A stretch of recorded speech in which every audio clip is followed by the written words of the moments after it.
Alright. Let's do a sound test.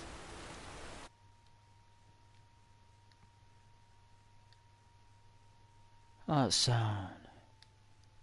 Beautiful. Alright.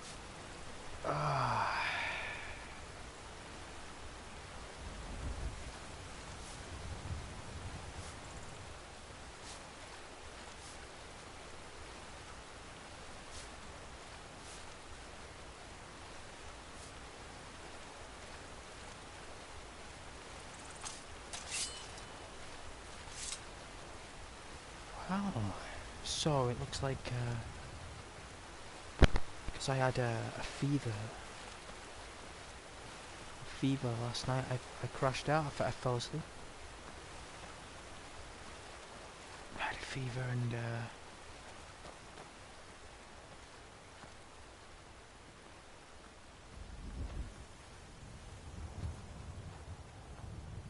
who's this? Hey. Hello. Let's see. Ah, I remember you. You're the guy with the magic weapon. Did you see someone run past just now? Great. Thanks. Bastard stole from me. I'll catch him though.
These moths have started to fly in. Through a window, no doubt.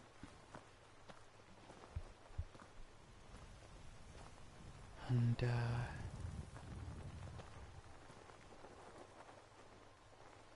hold on a minute. Which way was I going now? I forgot which way. Ah.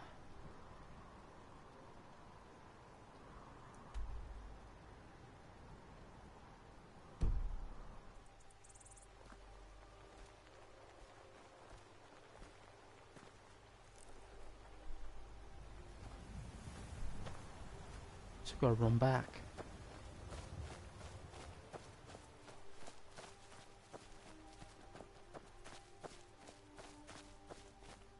Extraordinary view there.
Jump up there.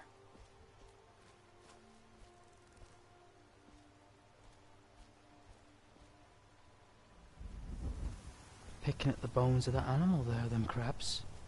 Deadly creatures.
So they don't get wet. There we go.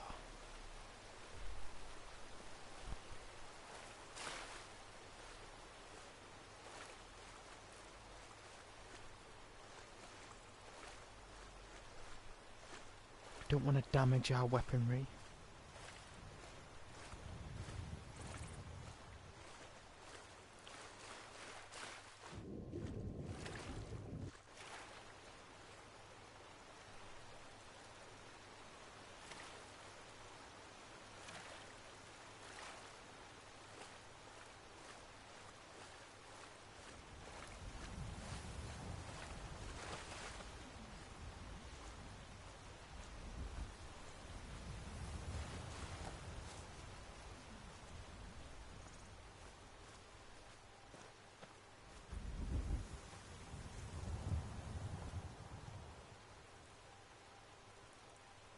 Looks like they're armed.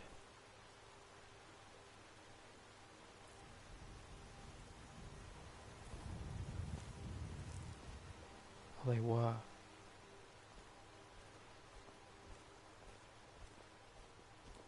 Unless the Legion passed by, I'm not bothering him. They can have that place if they want.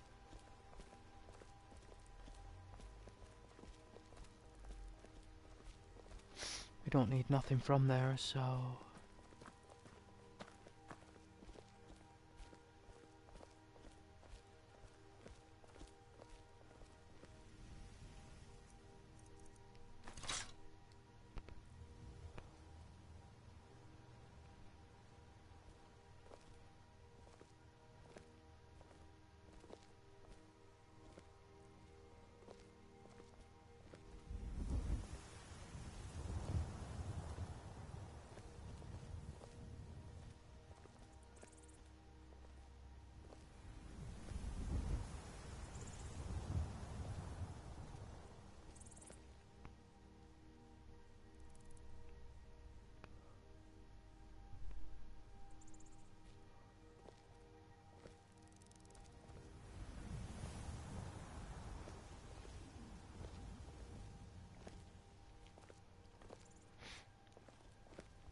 The saber.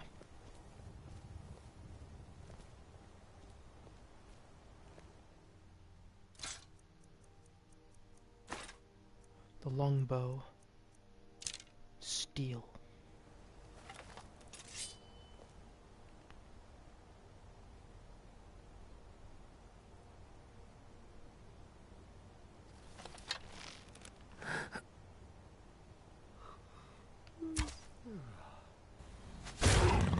Got it.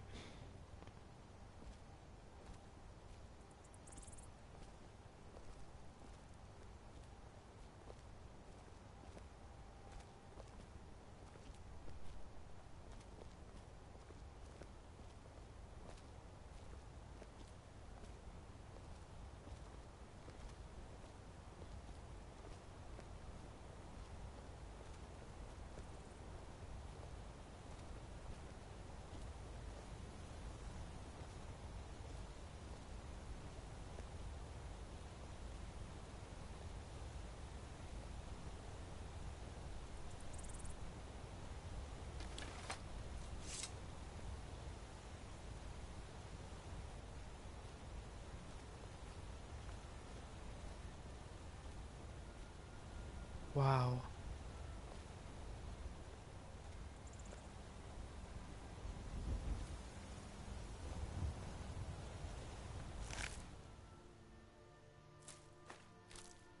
Wow, this the saber cat was the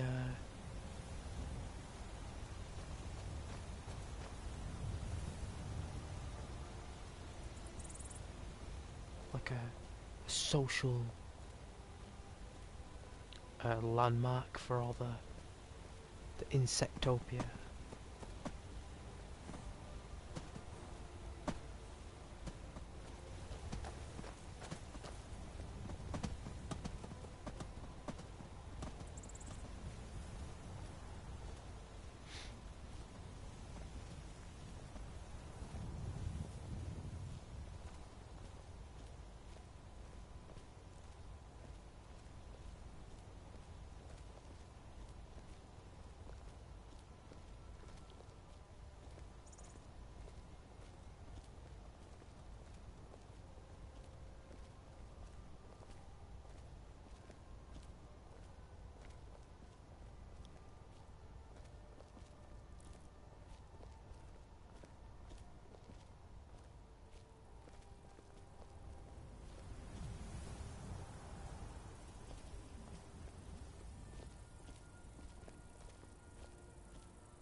Ow!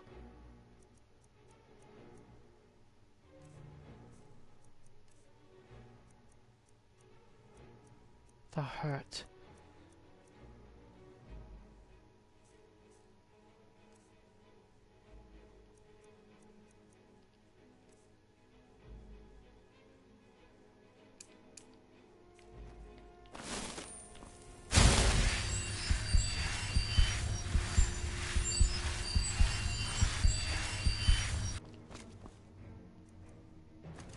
Let's see what you've got.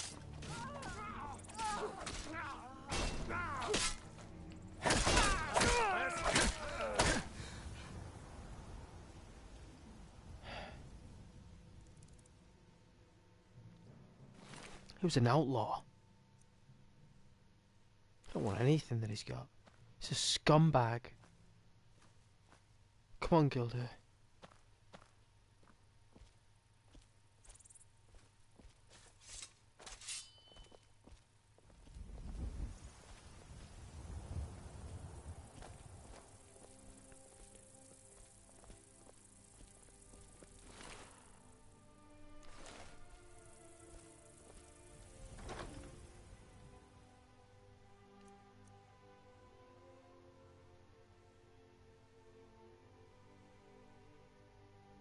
Will do.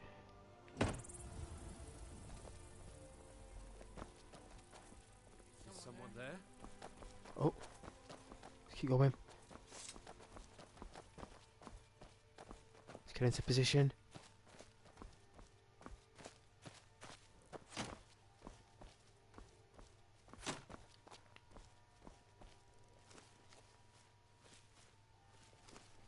There you go.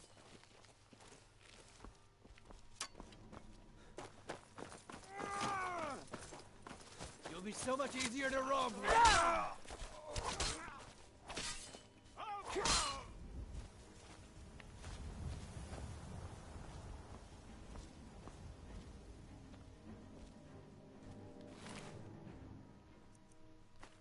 Take the lockpicks and the arrows. Wow.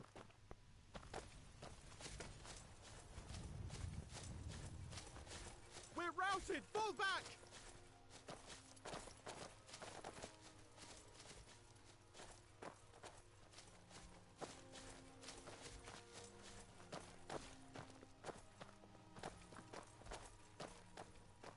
You can't run from Gilda. My friend, you cannot. You think you can take me?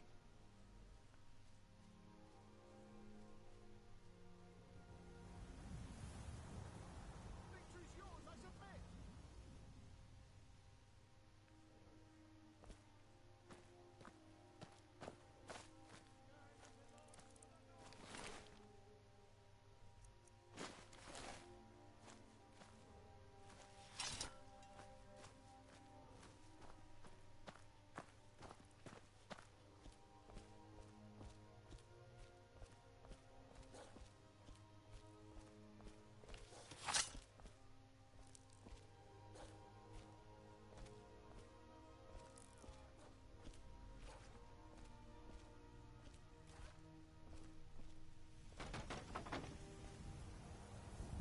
What the?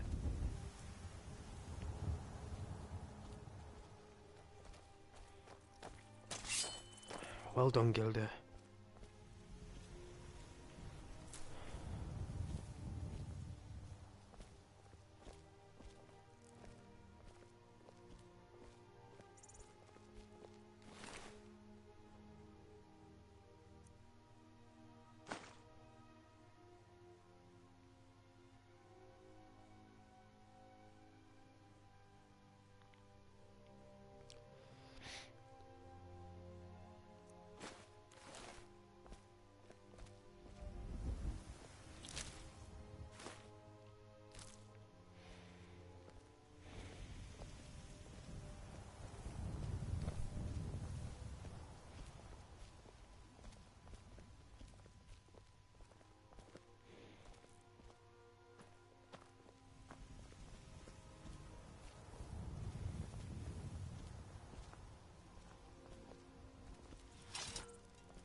Ah, there's Bebop and Rocksteady.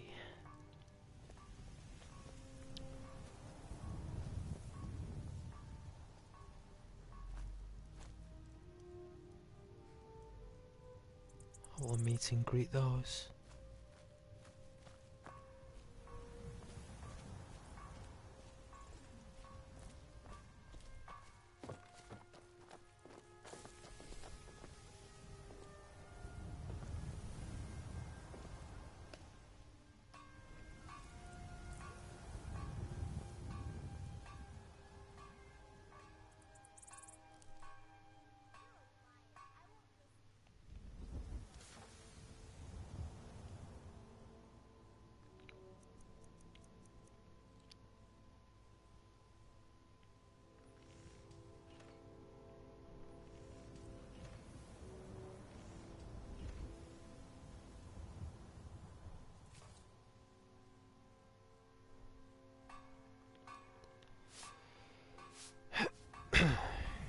Oh, what a day.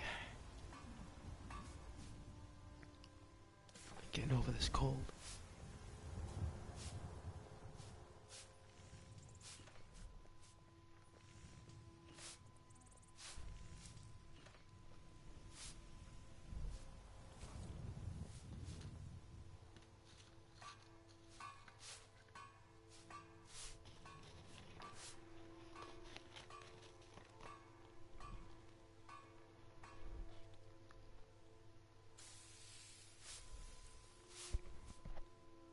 What time is it now? Wow.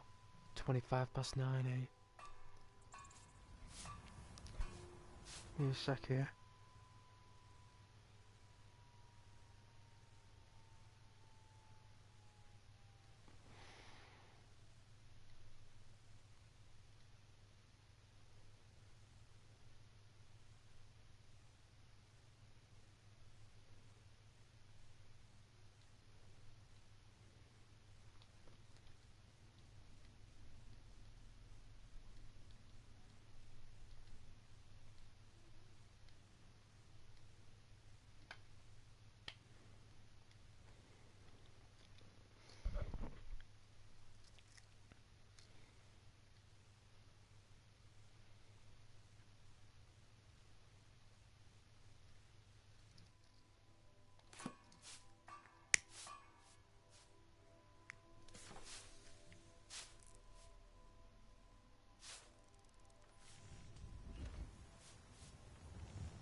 doing our part at Rorikstead.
Wow, it's chocolate brownie.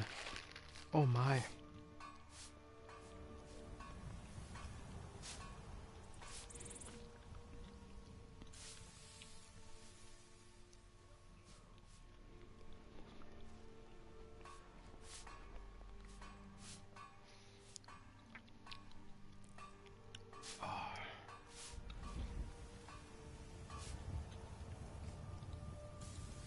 Yeah, but it does seem like I crashed out last night. Got that flu right well, the cold, and I think I had a temperature without even knowing it, like a fever. And I just like conked out without even being aware that. I mean, I remember saying, "Oh, I won't be a minute. I'm just gonna drink." And like, I think I put the headset down. I got my drink, I had a drink, and then I just sat back. And I think in that moment, when I sat back, I've just fell asleep.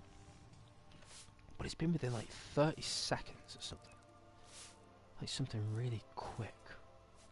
Like if 30 seconds, like possibly 10 to 15 seconds. I've probably just closed my eyes without even being aware I did. And I've just fell asleep. And I woke up. Oh. It must have been 2:30. Because I think I fell asleep for about 3 hours. Was it just about 11 I must have crashed out? I'd say 11.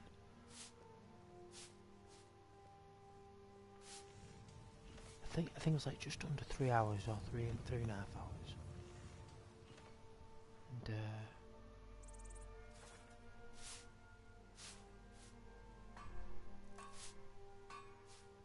yeah, I did. But at least I fought off the fever, right? Like that's gone. And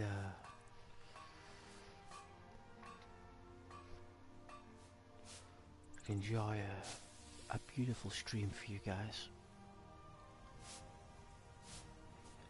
And thank you so much for joining, for watching. I have to be a bit easy on the my tone because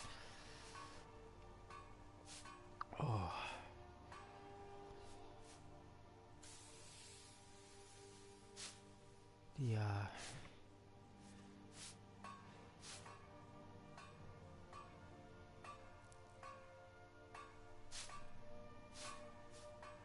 Getting over a fever, my goodness. I did feel it coming on last night. I did say I felt weird.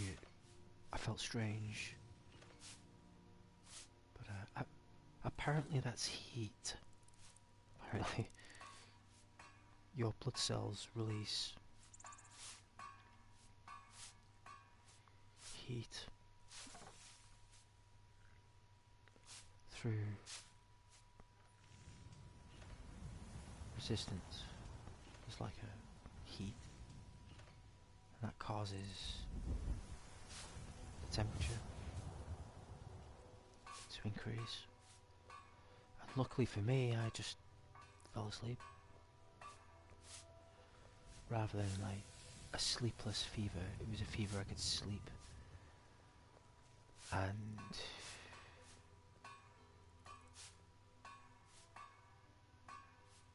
hopefully expelled is the right word, the fever, and I can continue doing what I love doing. But I'm gonna be so light. I may not be able to react to certain situations as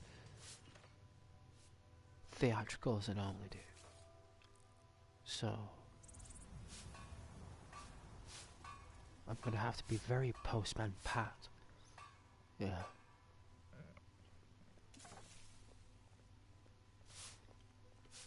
But I'm at that stage now where it's like itchy throat, itchy eyes, gooey nose, slimy, slimy slime. It's all about mopping up the battlefield of my immune system.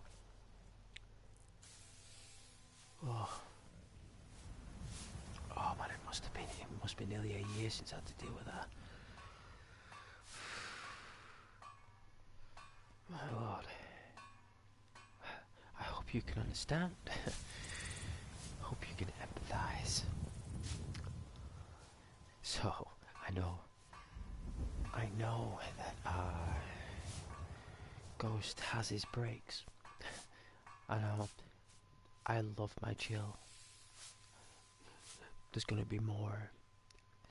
I may fall asleep. I may. But you know what's all for you. As long as I don't fall asleep in a Daedric realm or some horrific dungeon, then I'm fine. And you're fine. You're fine, and you're amazing. And it means the world to me. You're all watching.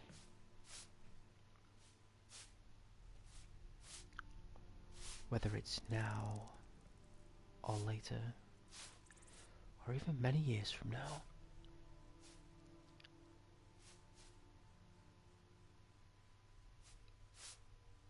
Whether you're a human or even an AI learning program, or even an AI advanced program in the future.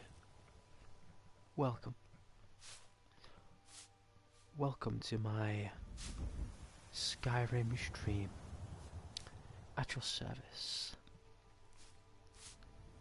I will be making my way to Isran. Fulfilled my Dawnguard status by ridding this cave of a, what can I say, very... Not only were these vampires dangerous, but they had some kind of rune or magic that could take over a human's mind, a mortal, and have the human do the vampire's bidding, whatever they wanted. And it's like a moth priest. So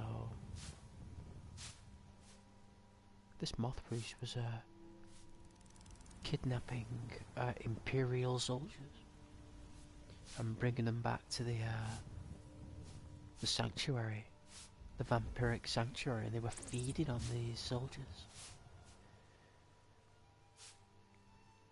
while they were conscious. Absolutely brutal. No idea that such a story existed in Skyrim. No.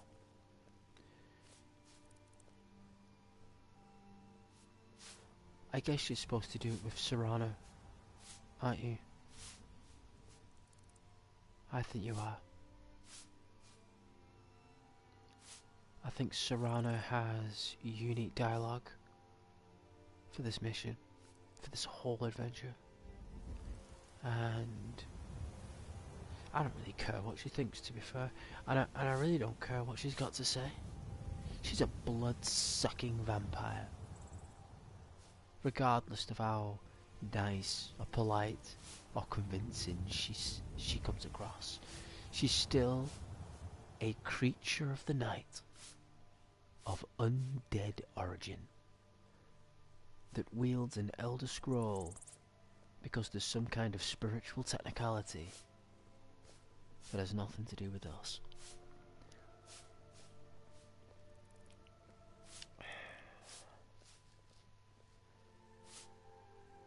And she's too much baggage as well, Serrana. She's too much baggage. There's too many problems with that woman. You know, for me as a character to cope with, you know, I just didn't want to listen to her whine.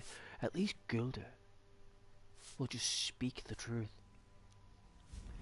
Gilda isn't as taxing.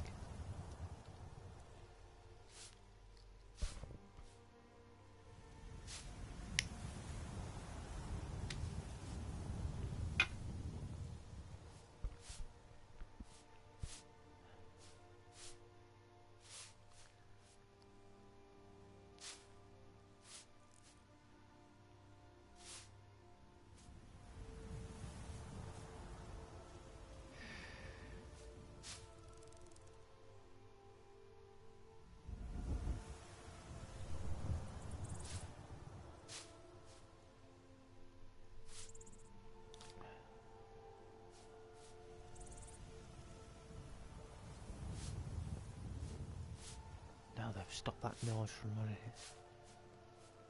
Those viruses and colds, they target your throat.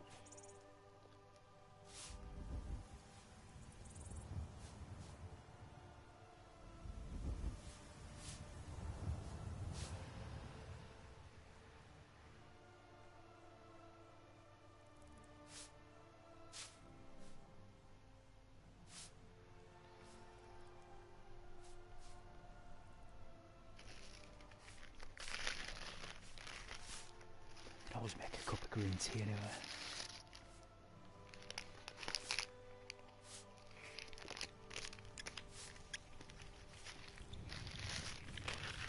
I would say water is probably the best thing. Get a glass of water and I'll be back.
Alright, I am back. Let's do a sound test here.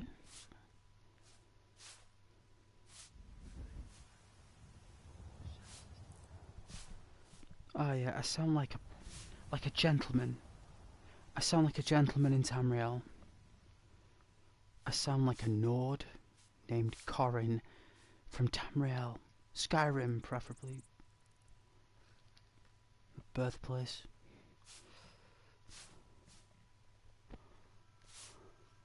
Gotta be careful, this headset's so old.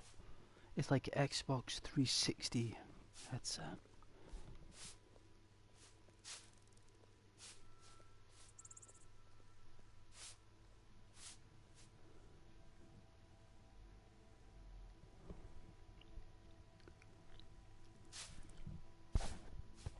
Check the echo.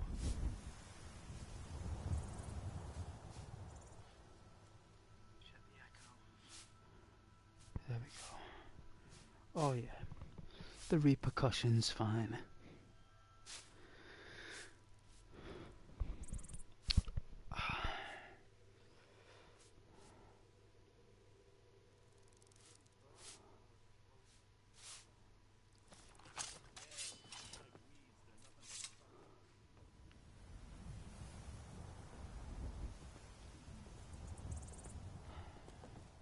Hey Gilda. Alright, we got Bebop and Rocksteady. So these are the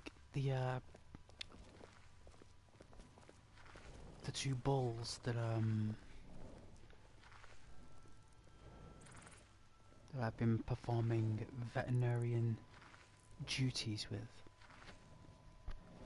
We've been documenting our visits, and Bebop and Rocksteady are fine. Looks like they're healthy. I think one of them was unwell for a little while, so I did my best, and it looks like Bebop is a lot better, so I'll go and visit them now.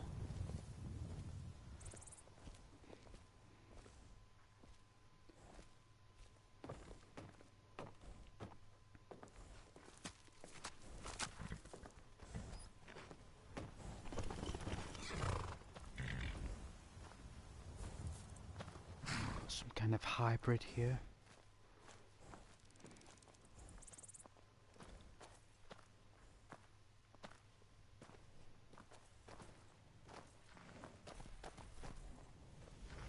Hello.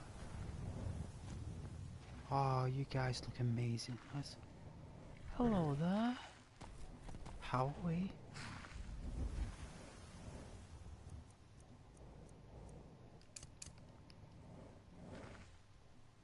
That's right, you know what this means. Time for your veterinary visit. That is right.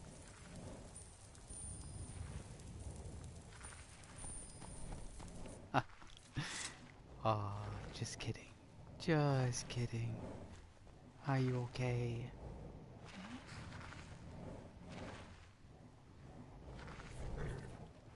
Wanna see some light? Some Stendar?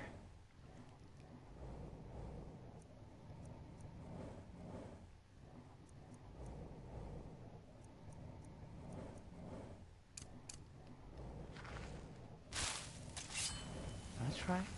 Oh, it's okay. Oh, it's just the light. Don't worry. It's no veterinary stuff. Gilda, stop frightening the animals.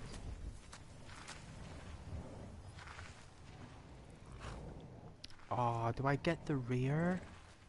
Really? That's not fair. I know it's been a while. You were unwell. Alright.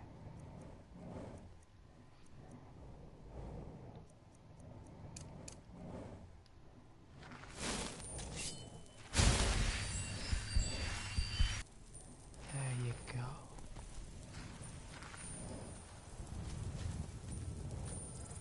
It's alright, don't be afraid of Gilda. He's harmless. I know, it feels funny. It's been a little while.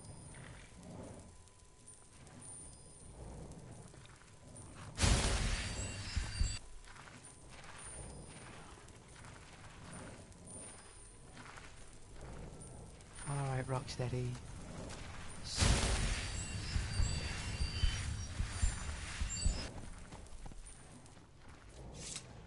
There you go.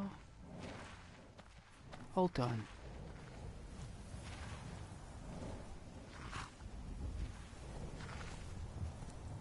I'll be back soon. Promise you that.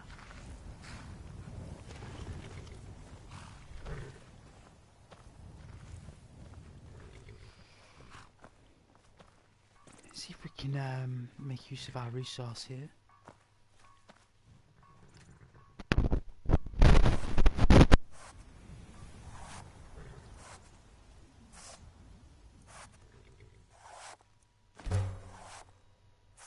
Cave bear.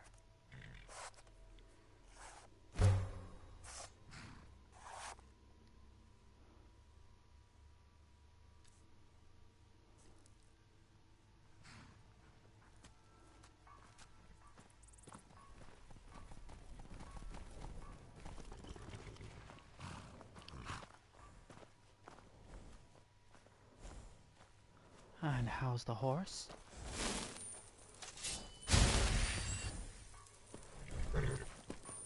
Oh, I know it's been a while. It's okay.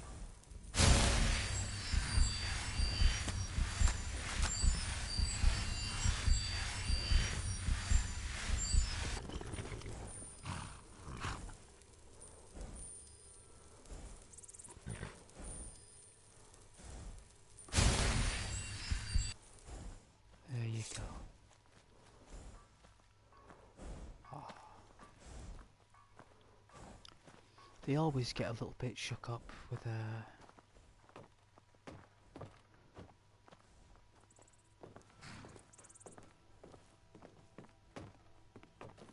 medical. Doesn't everybody? Doesn't everyone? Oh, Ah, Dree. Pleasure to meet you, Dree. You got nothing for sale? Cabbages. Take some milk. There you go. until next time. Indeed, it's a pleasure. Got a lovely face.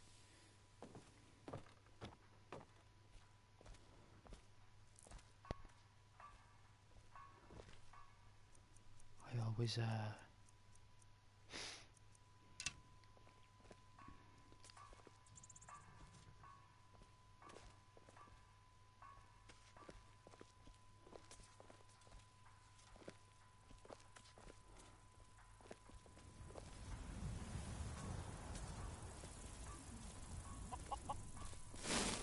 Hey, chicken run.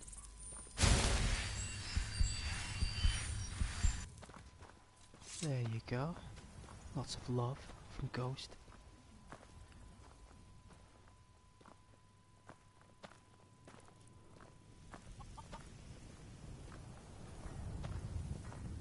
So happy that Rorikstead got the funding it needed. So happy.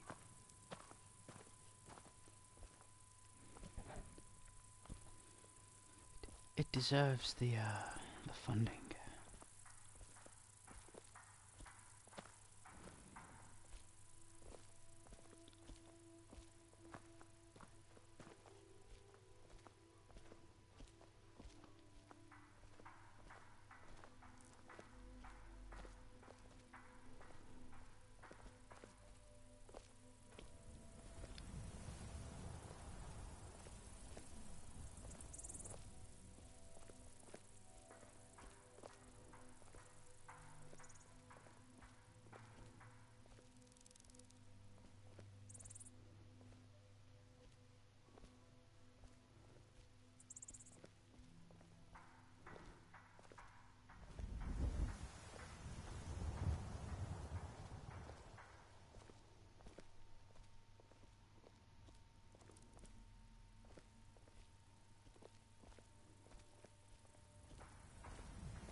Let's hit the road.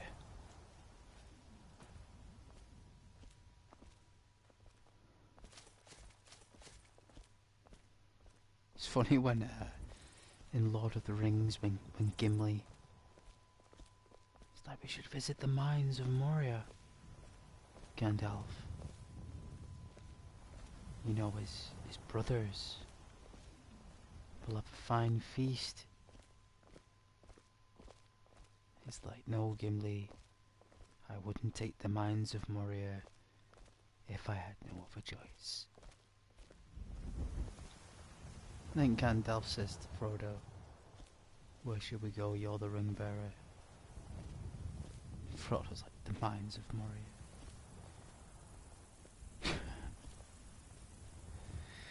Gandalf's there just looking, saying like he can't escape that creature. He didn't want to fight it. He was scared of it. For the first time in the Lord of the Rings, we saw Gandalf afraid.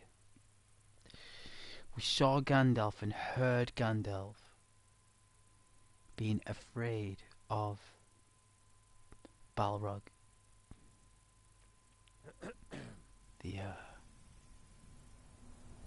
The demon. And he knew that he would be fighting that creature in a realm for years. He knew it would take about a couple of years to defeat it.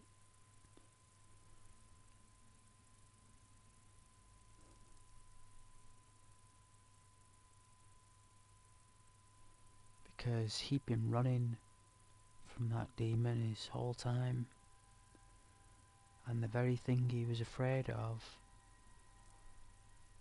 he was confronted with, you see, and that was, he was afraid of losing that farm. Do you know that farm, Gandalf the Grey? He didn't want to lose it, you see. He was happy being Gandalf the Grey. He didn't have too much responsibility, but he didn't have too little. You know, he had just right for him, and he got too comfortable with his wizardry, and the great ones knew this, and they needed to upgrade him because Saruman was corrupt. And they didn't want a corrupt sorcerer like Saruman taking charge of the towers, the beacons. Is there any way you'd rather send the name for the honey And Gandalf's fear turned into his blessing, because he became Gandalf I'd rather have 2 bottles of mead the than White, 2 wenches, friend. guided by the light. Why's that? The meads won't argue your ear He had no memory of Gandalf the Grey, but he knew of Gandalf the Grey's performance.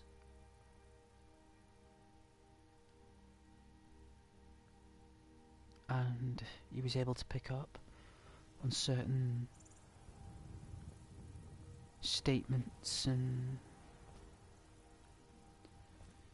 to avoid these guys. I don't like them. But yeah, the very thing that Gandalf was afraid of.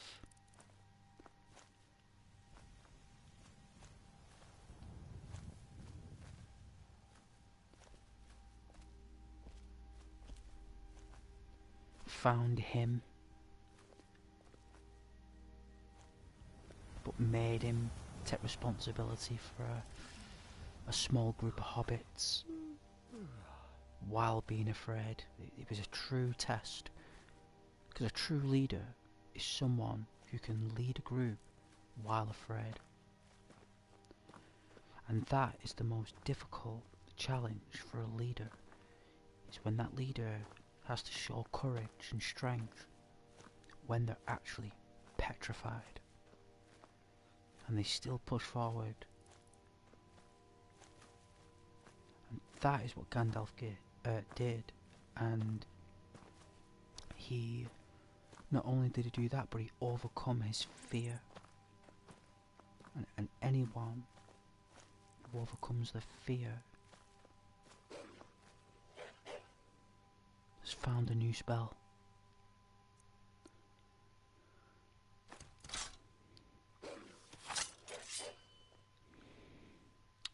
Easy boy. Go back.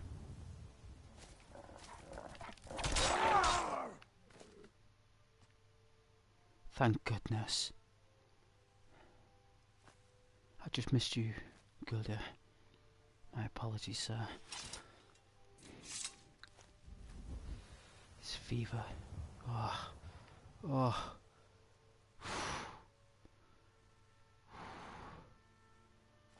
Oh. Okay. Let's attempt to skin this wolf. We did. It was a messy situation.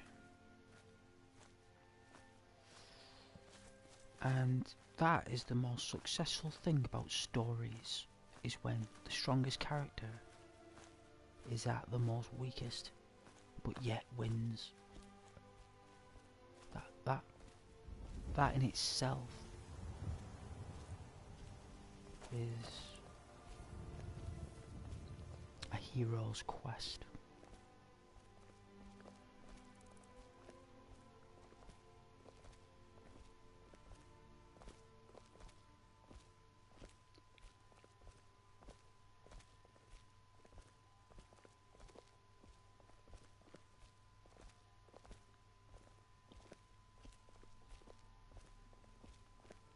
The detail here.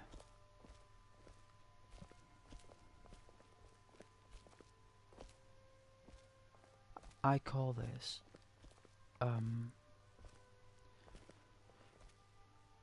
this is basically where Skyrim crashes the most. In these locations where the graphics is intense. They're very intense.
beautiful, right?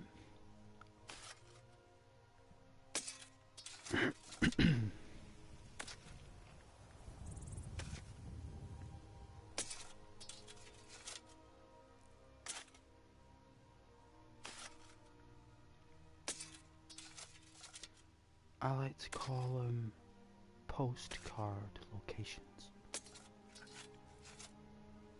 That's what I like to call them.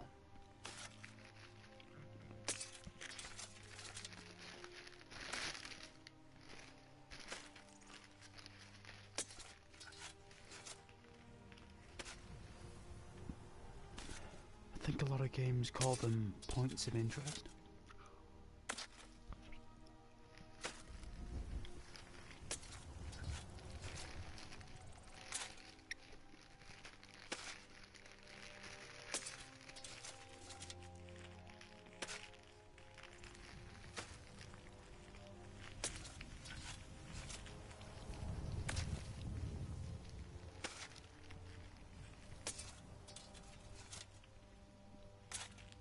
Thank you so much if anyone's joined.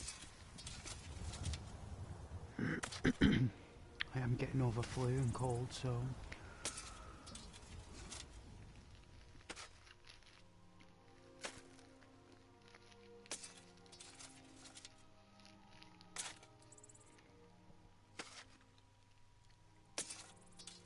really I should be asleep.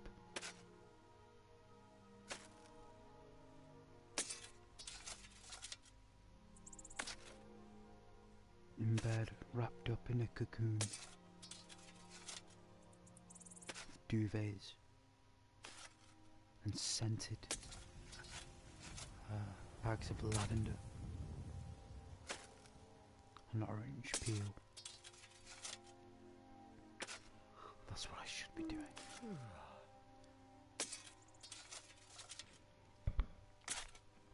Should be recovering. You know what? The show must go on, ladies and gentlemen. The show must go on, as they say. Currently I'm hoeing the ground. And I'm hoeing the ground because we can.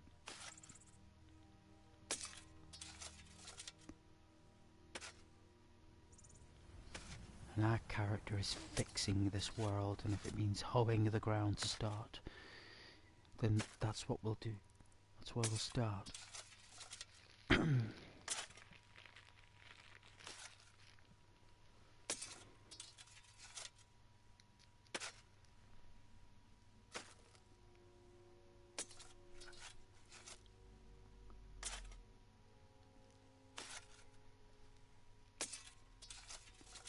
But yes, thank you so much. And we're gonna have a blast. We're gonna have such a good time. I'm gonna take you rollerblading. I'm gonna take you all rollerblading. Imaginary, visual rollerblading.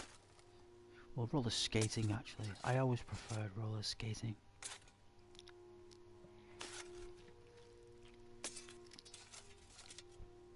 Although ice skating is my favourite.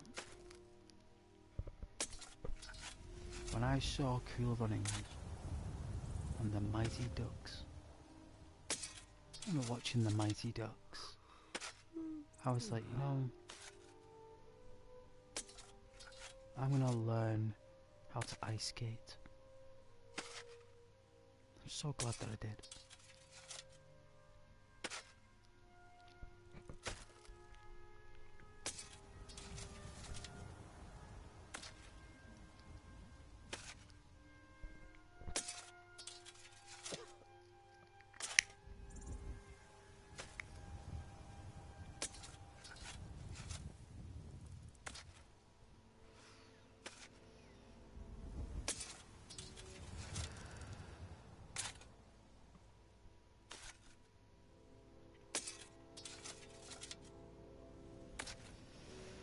Well, look at that fort. The top right. It noticed that.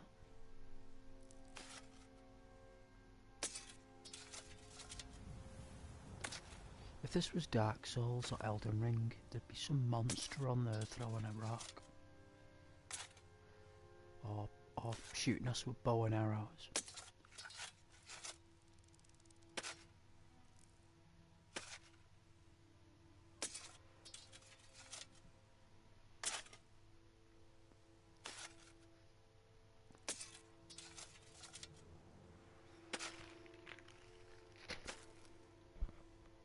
But we're not playing Elden Ring, are we, or Dark Souls? We're playing Elder Scrolls.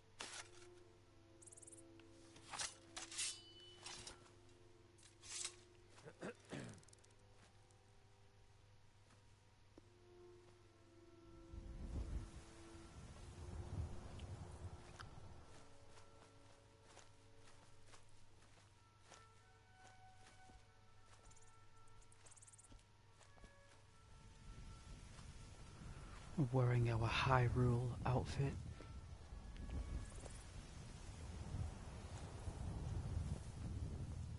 I think Hyrulean fashion is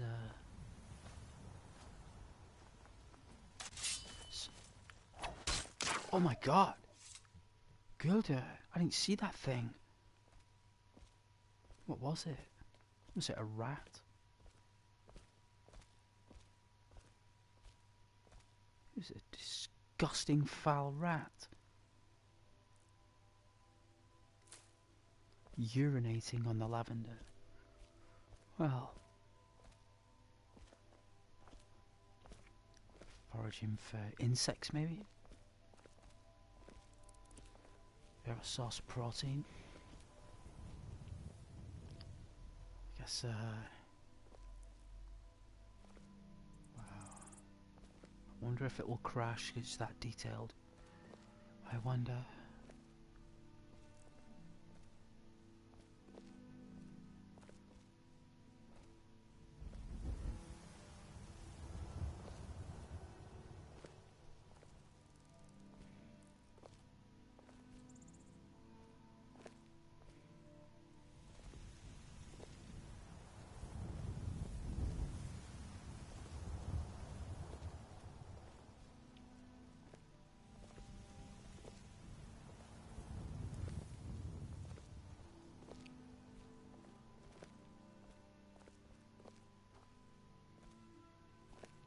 These mason walls built by the sons and daughters of Skyrim.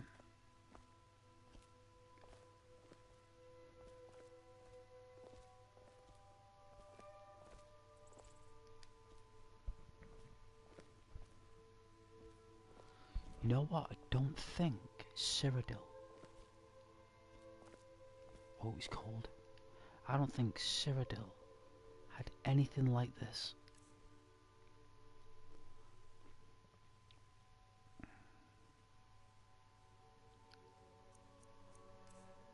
Like, nothing that was like Nordic or Imperial.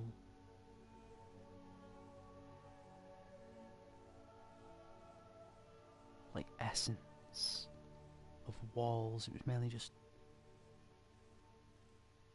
paths and roads with no walls, unless the remake added walls. I don't know. If Oblivion remake added walls to the paths, then good.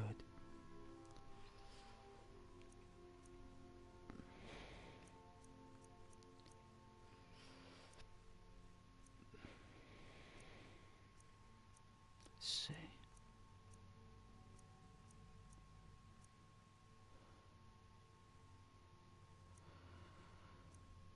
We need 2 compounds.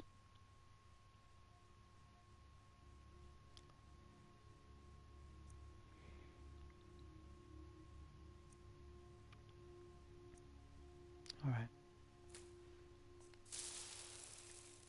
That's 1 compound.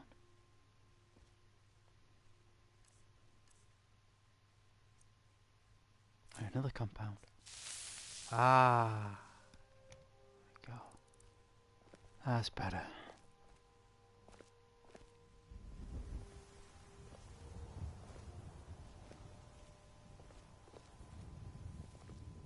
Glowing red and blue.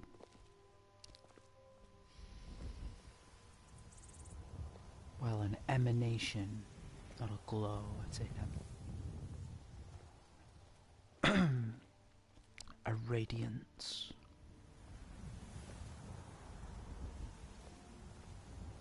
Ah, there's the trees. I wonder where they were. Her character needs glasses. Short-sighted.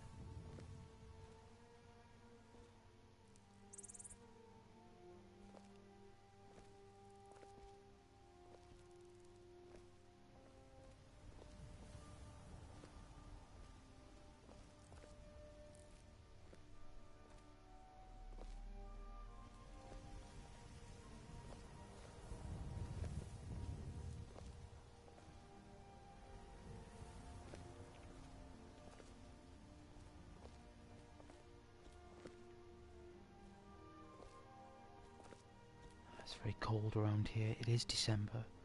Well, 12th actually.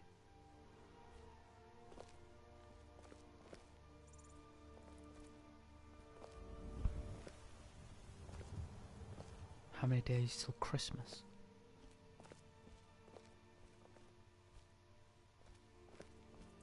Is it 13? 12 and a half.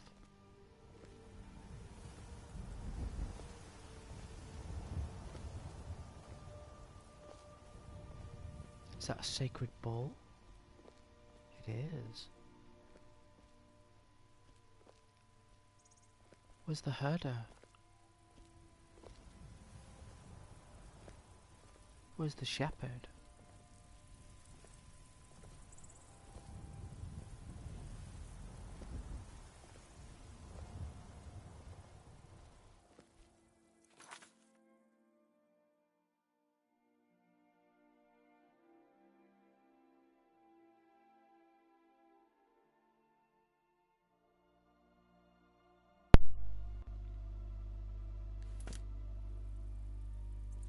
The controller ran out of power. Alright, let's check out this. I actually thought it was going to crash there, but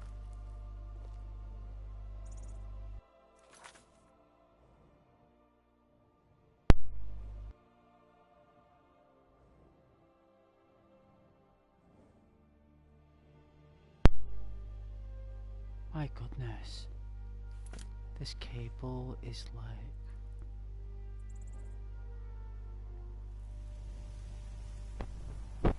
so temperamental.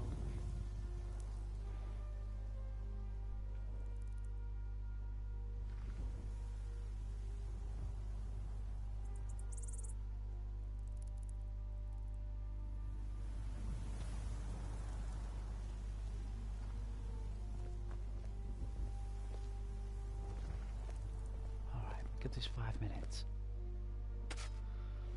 And the reason why that is because I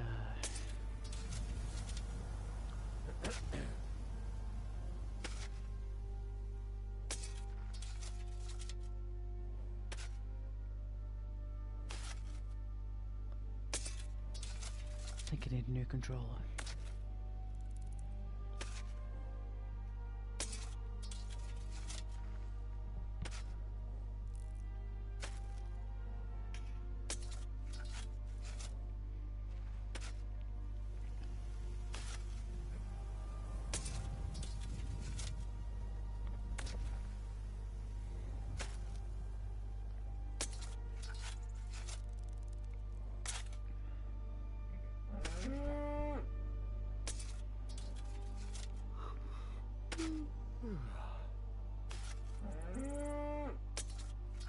He's calling for the shepherd and he's not coming. He's not showing up. Isn't showing up.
time for some Assassin's Creed. Hey, the next few weeks, pick an Assassin's Creed.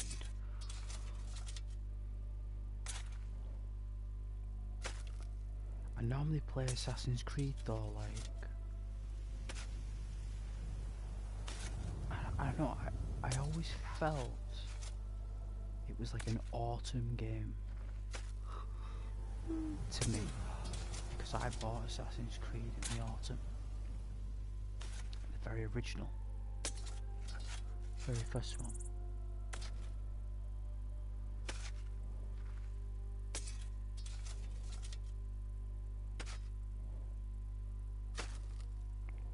I always felt it was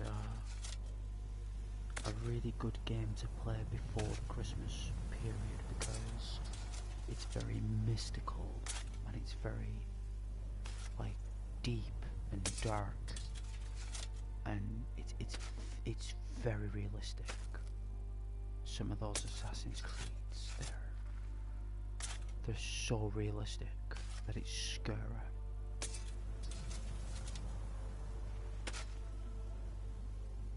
Like the details and stuff, and it's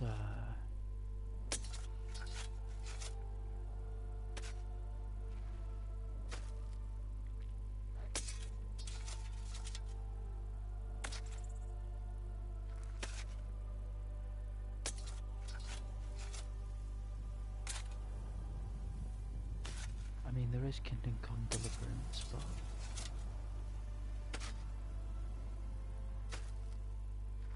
I always felt that that was very symmetrical.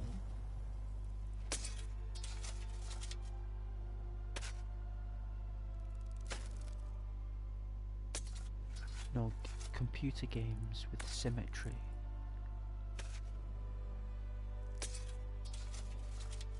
they're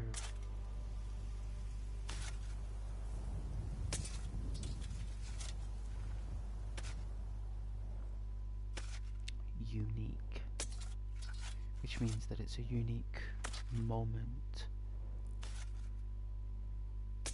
I'm thinking of other series I could do. I don't want to do No Man's Sky. Don't want to do that. I think the audience of that game is already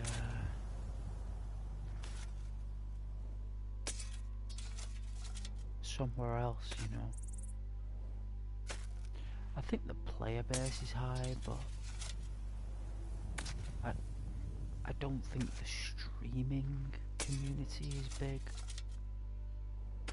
with No Man's Sky. Like, it is in terms of the whole picture, but it's not like a game that can really captivate people. Like, it is a captivating game, but not for everyone, and most people who watch as a viewer on YouTube rarely watch No Man's Sky unless they were following it before it came out. And most of those players, like nearly 10 years ago now, that game come out, No Man's Sky, it's like 10 years. So those players, like, even if they were 18 when it came out, they're only 30 now.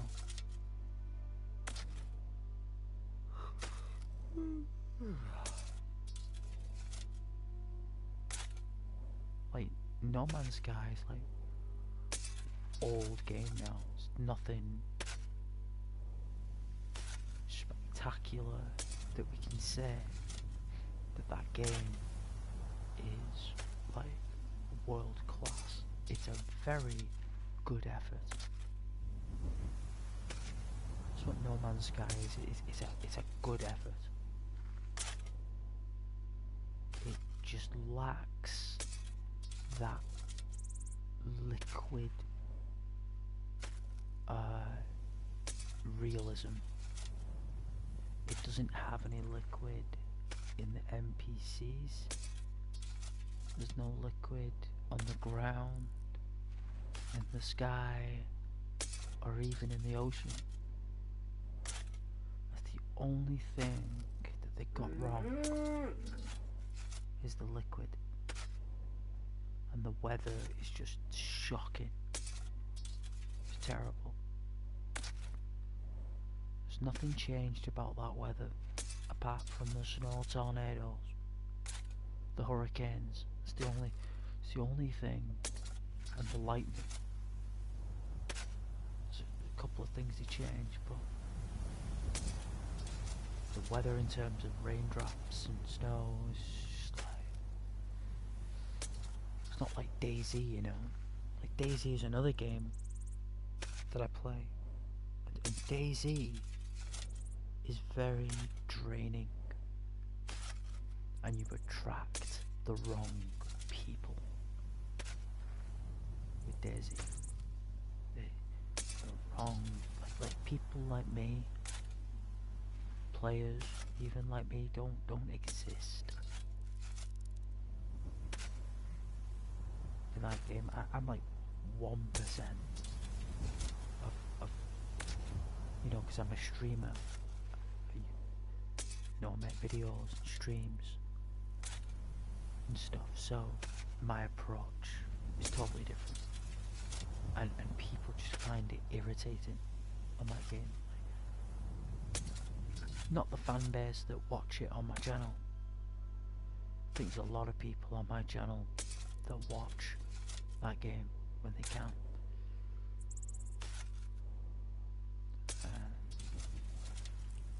Nobody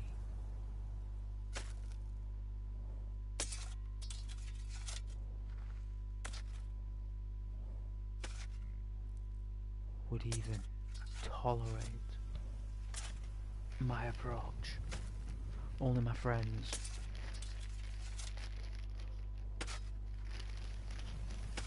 And none of my friends play that game anyway. So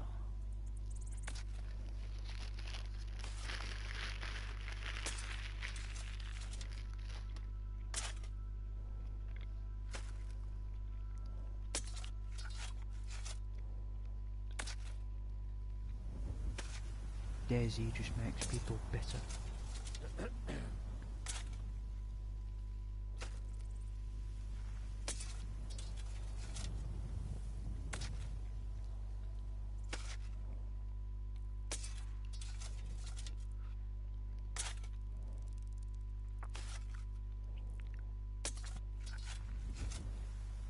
Say that Red Dead Redemption 2 and Cyberpunk are good. Games like that are timeless. People will be playing Red Dead Redemption 2 100 years from now. They'll be installing that game into AI databases and creating their own hometown. That game.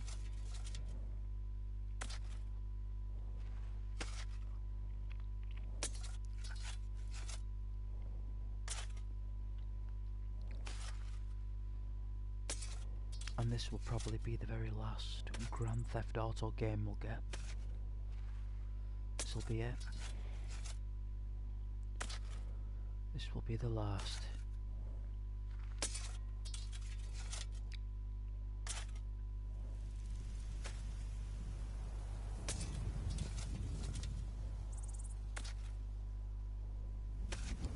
And I think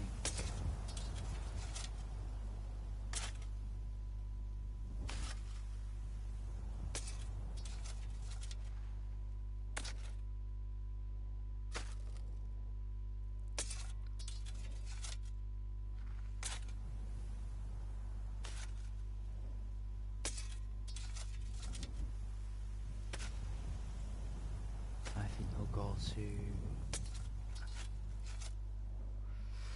I would say, either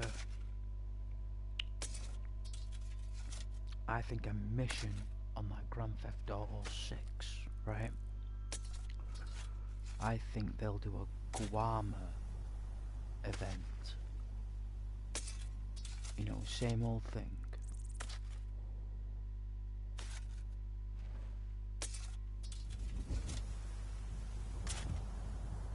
And I believe you'll end up in New York. I do. I believe, like, I wouldn't say they've done the whole city.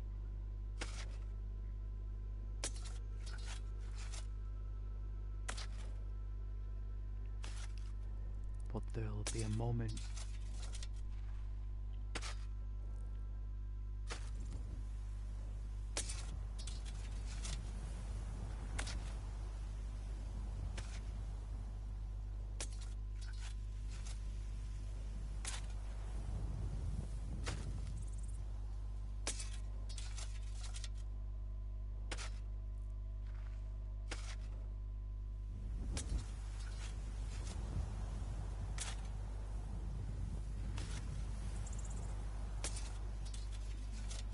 it's either New York or London they'll do.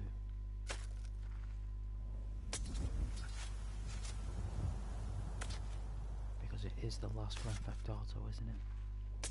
Let's be honest.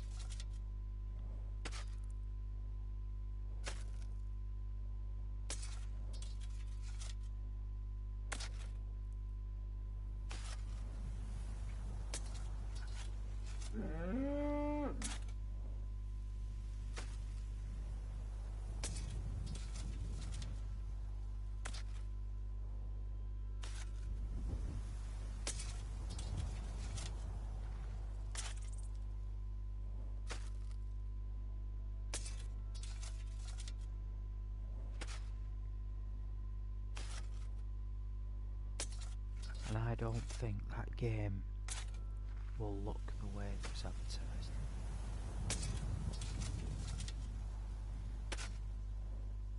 I think it'll look close. But I think that was PlayStation 6 footage, mate, that we got in the trailers.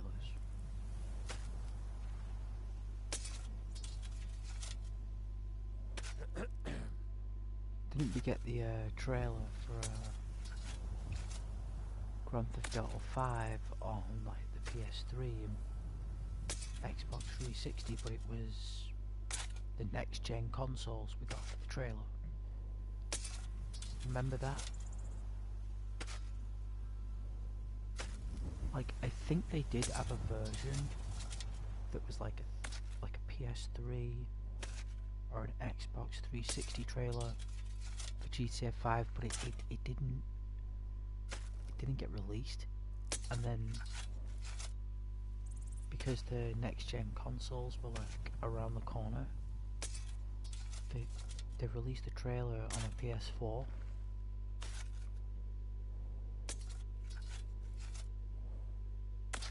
And everyone thought it would look the way it did, and it wasn't. The PS3 was a PS4, so the details and all that stuff. It's also possible. Bless me. Oh man, it's cold. Let's blow the noodle. Give me a second for some mute.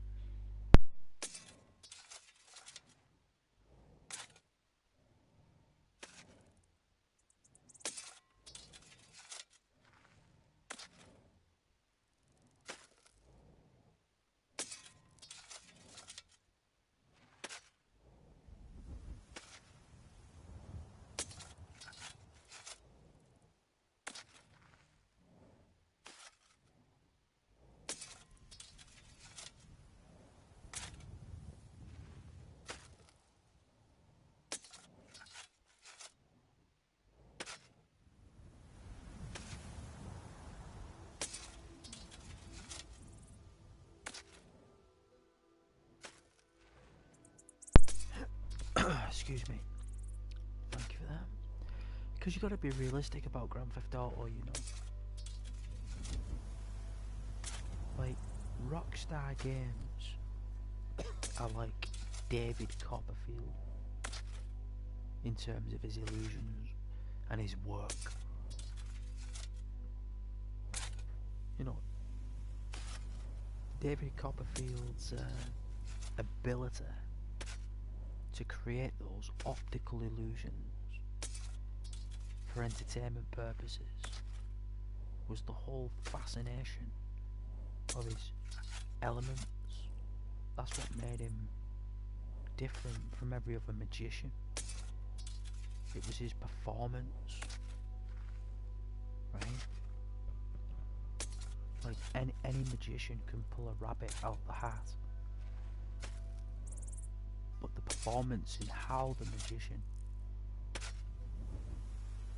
takes the rabbit out the hat is all about visual. And you can change the curtains, you can change the magician, you can change the outfit, but you can't change the trick. And you can't change the performance. There'll always be the trick, and there'll always be a performance. Right, and what is it that Rockstar Games are the best at? What is their ultimate skill? Not only as a computer game creator engine, but also as a company, and as the face as a company. You know, like what is it that they're fantastic at?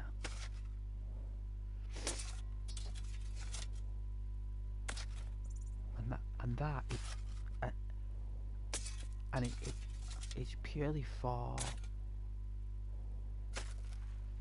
mystery value and curiosity value, right? It's got nothing to do with deception. It's nothing to do with deception or lying. It's pure salesman, advertisement genius,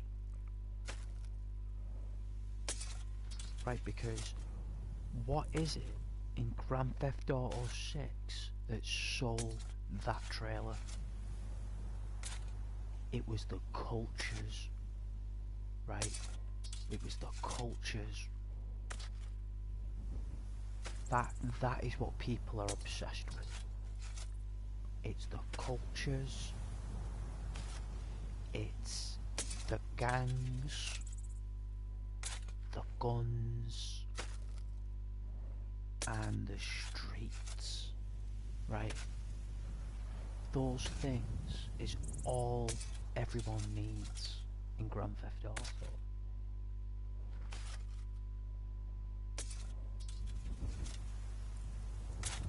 And that trailer sold. Not only culture did it sell, because this is what Grand Theft Auto did. It sold a culture, and it sold an identity to the people. There was controversies regarding characters in that game that exist in real life. Like, people were already parking their bike in a fictitious, imaginative universe that doesn't exist, didn't exist then, wasn't completed, wasn't even a completed product. It was purely concept genius to see what the people would do. And they got a perfect idea of what to expect now. Those characters that you see in that trailer will very likely not be in the final product. And if they are, they're very different, probably. Very different.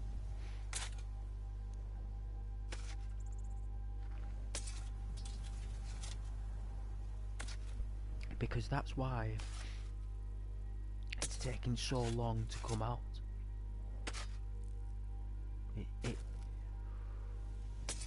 something there, because it's obviously nothing that they're adding, right? We all know that for a fact. They're not adding anything to Grand Theft Auto 6, are they? I mean, what else could you add to that? They've already sold the culture. They've sold the energy. They've sold the gangs, the streets. Everyone knows all those concepts have been sold before the game's been seen. No one's even seen it yet. No one's even got a glimpse of that game, hands on. We've not even got the UI, the start menu. We haven't got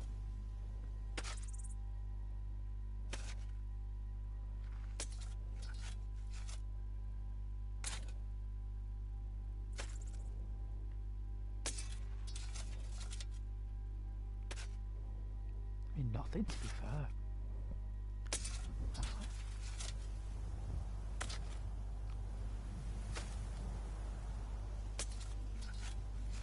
Apart from the fact we think it's a couple.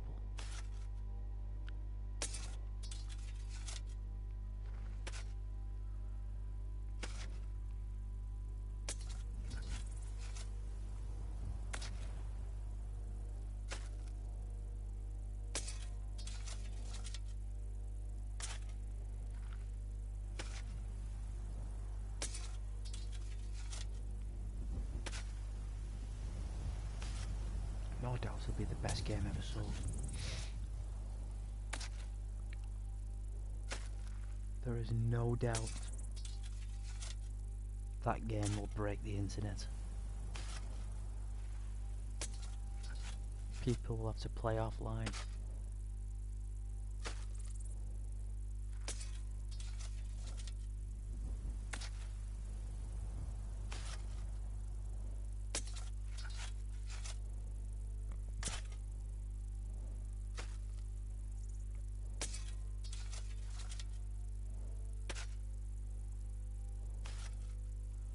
Hopefully this controller would have charged soon.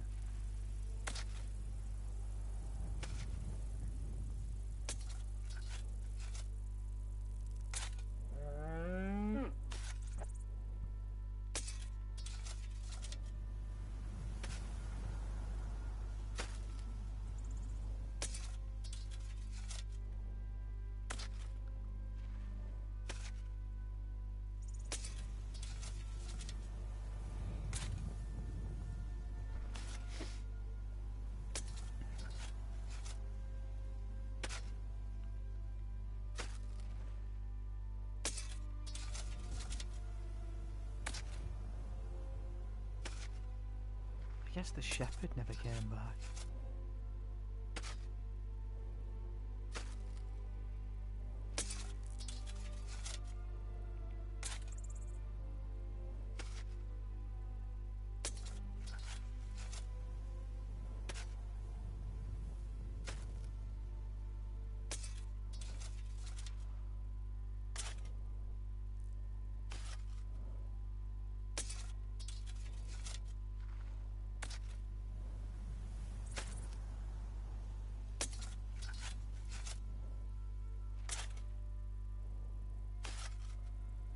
Pretty late as well, and this cold is trying to get into my throat and chest.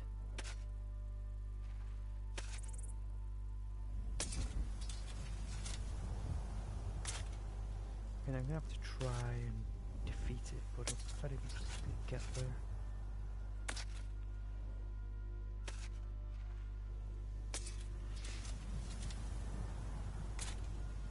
Hopefully we'll defeat it.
breathe a bit clearer there.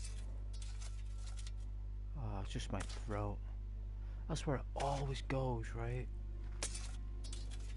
It always goes to your larynx. Always. The nerves around the larynx. It can't help it. Like, you can't help it because your nasal drains down to your throat without you even having any control. So your larynx is gonna get bathed in a and you just have to persevere and just ensure that you stay hydrated, you know, and well fed.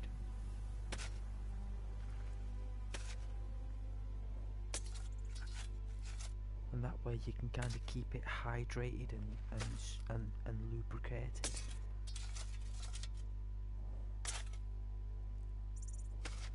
With water.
Wow, that nasal really has cleared up.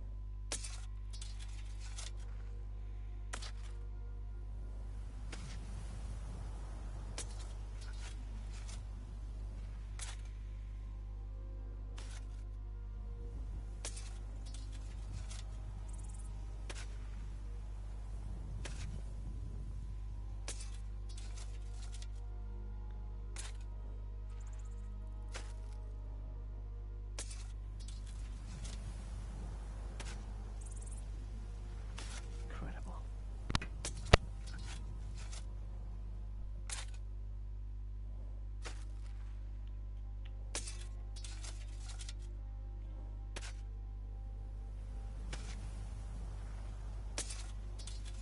Is the sound gone? Let's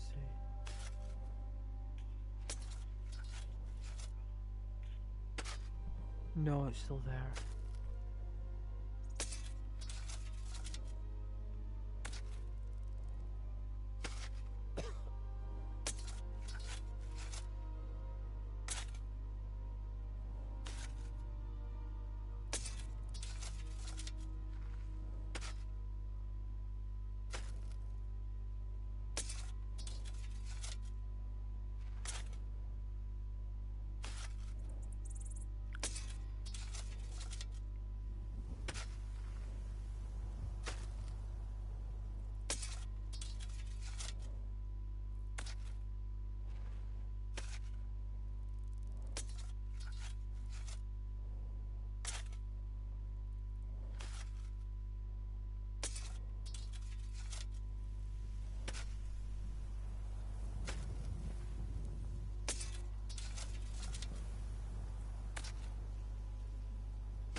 sky.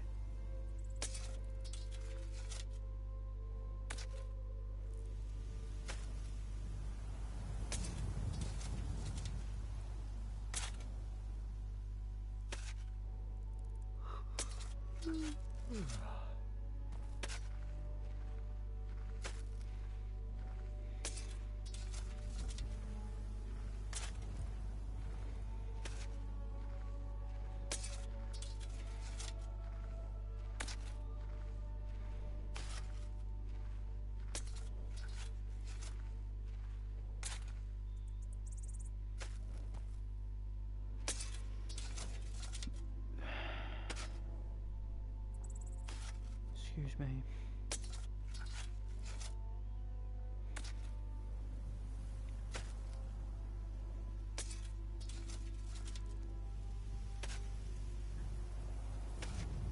Let's see then.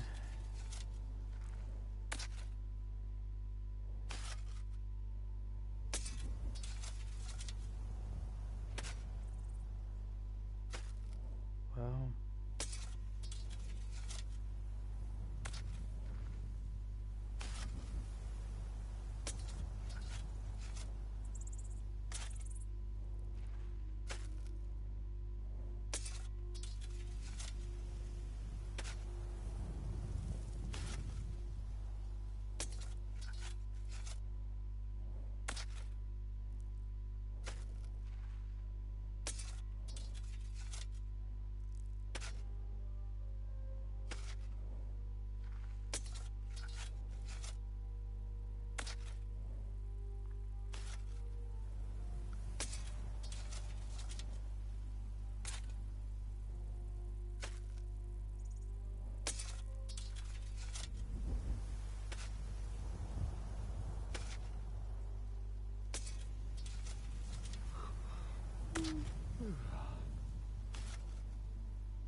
love the light though.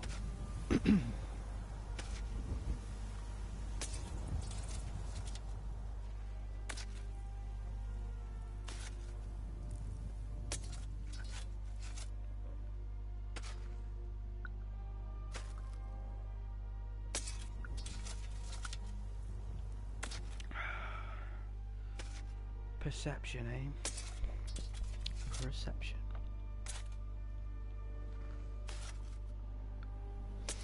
Oh, I used to love being that Ghost Render character though.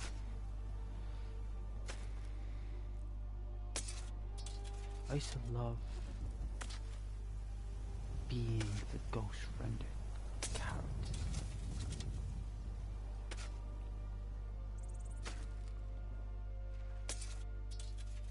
You know, it's a Ghost Render Productions, of course, but the character though, you know.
Ghost Render is a very demanding character, you know.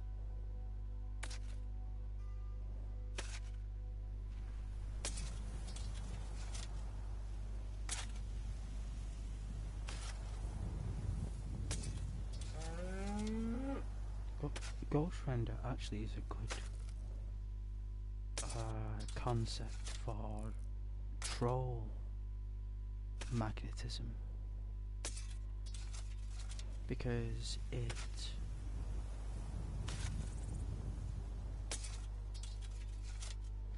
creates a distinction.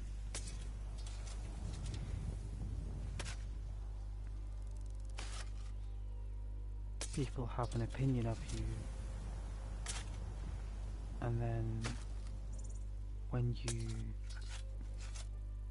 switch the game to,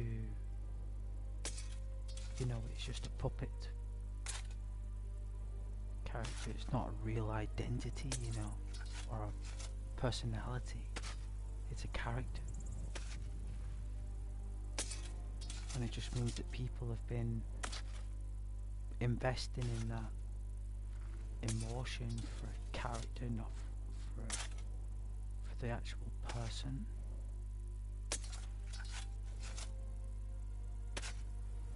So the troll, or the trolls, got trolled by a legendary troll called Ghost Render.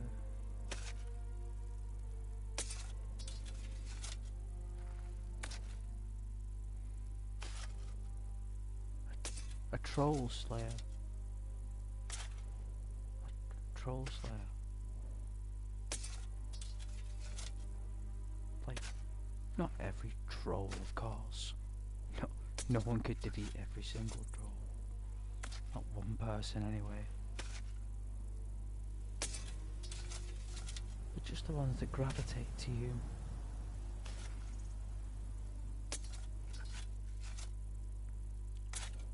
Once you start using sophisticated literature,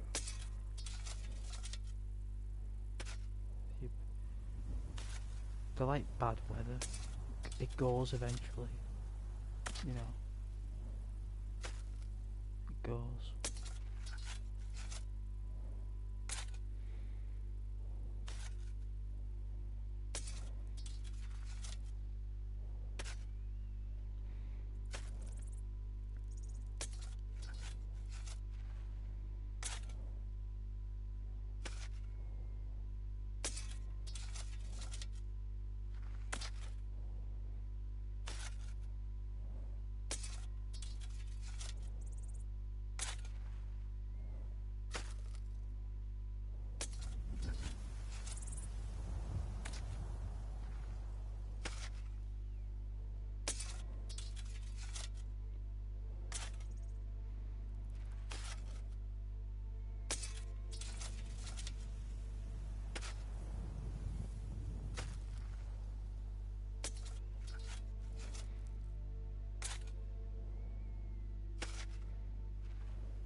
I can't believe no one came back for this cow.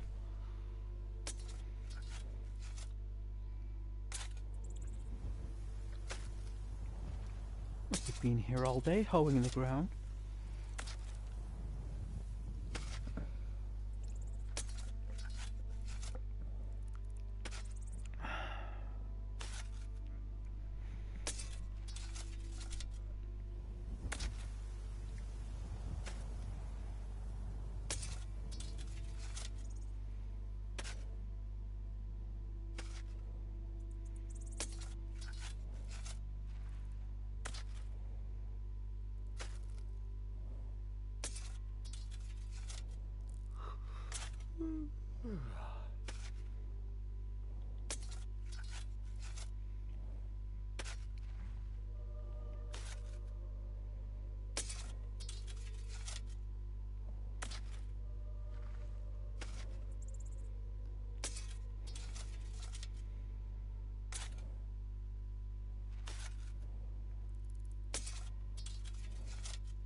looks like iron brew. That's what it looks like, iron brew.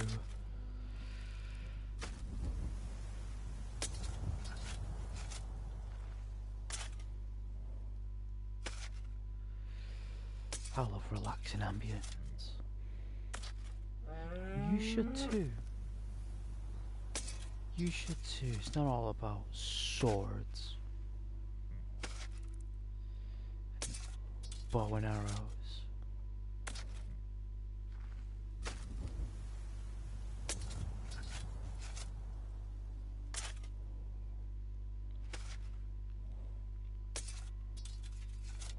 There is a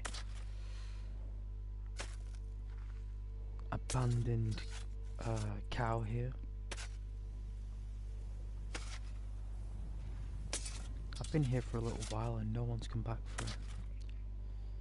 Unless the owner is deceased.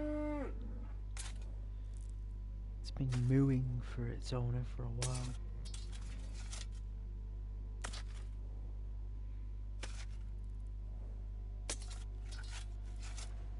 Well, I guess it can moo all it wants.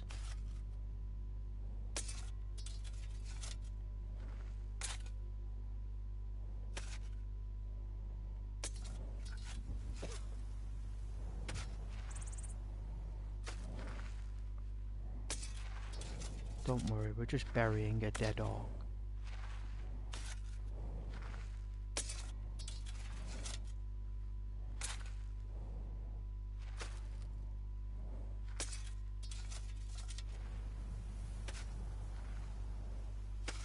That dragon fog.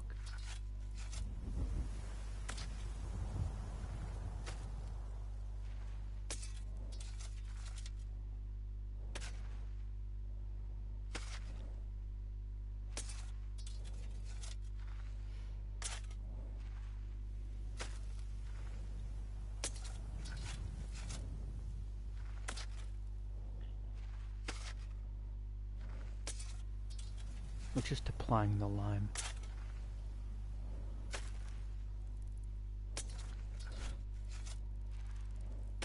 It was all Gilda's fault.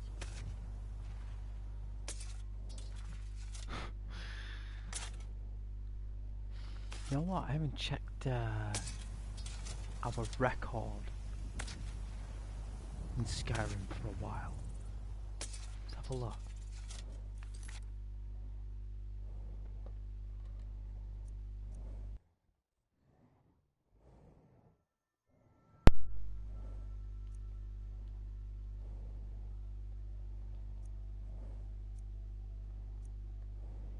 Forgive the marker there. Can't control it.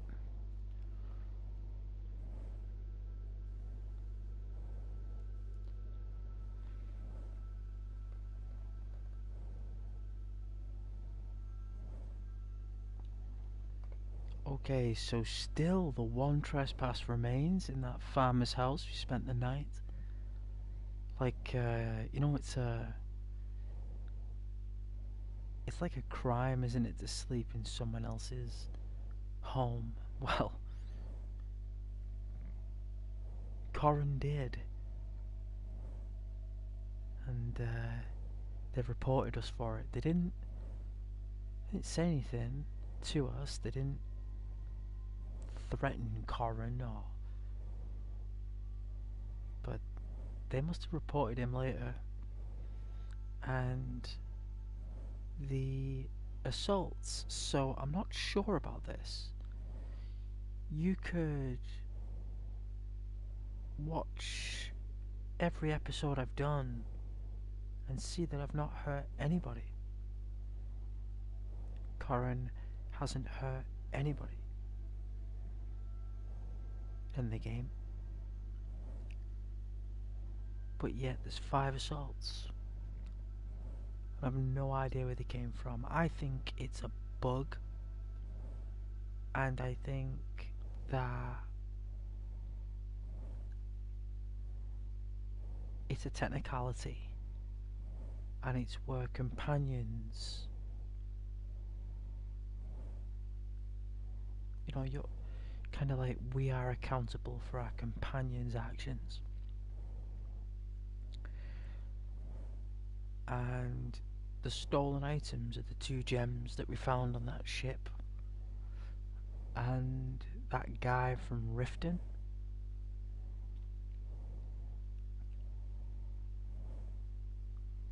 Grasped on Corin and sent a letter to a high priestess in solitude that he witnessed that Corin had 2 Thieves Guild gems, and we were grassed in.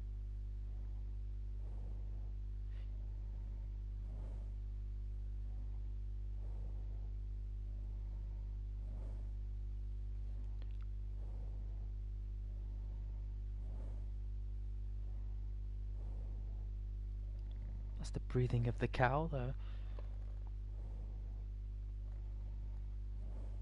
And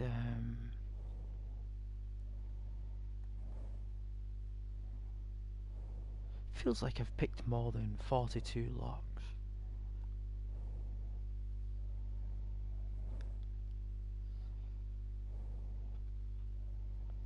So we've never been reported to the guards, to the state.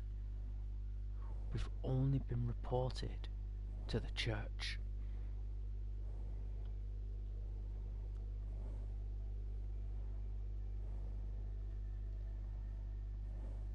Because there's 3 surveillance systems, isn't there? There's the state, military and police, right? There is the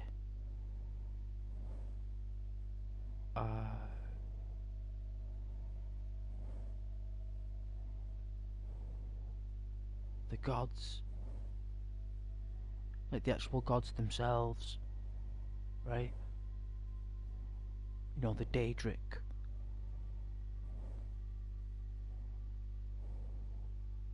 Forces, and then you've got the church, like the people who run the establishments of religious antiquity, right? And those people who run the establishments of the antiquity of whichever faith, because they act on the behest of those divine, the 9,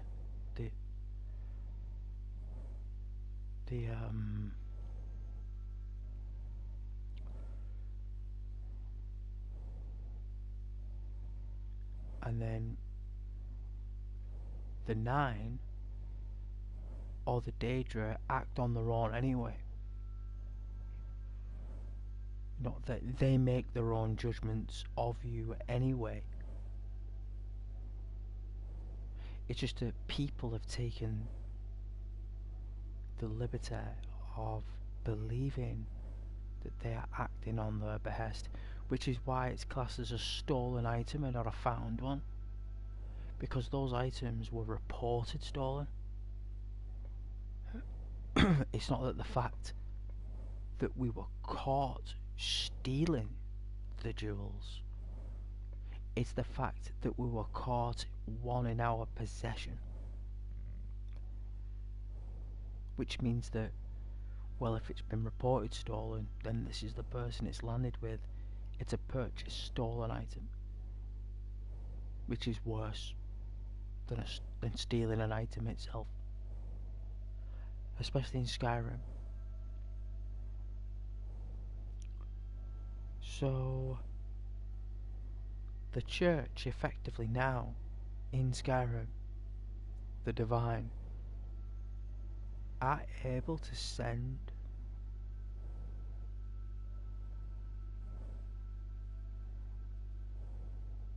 members of the establishment to either take you out, take everything you have, or just make your life a nightmare.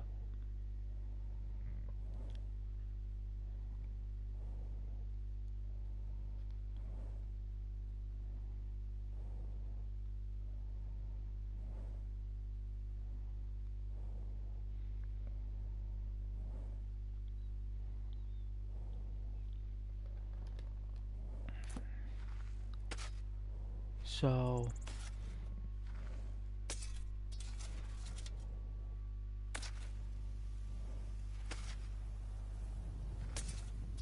either way, you snookered really.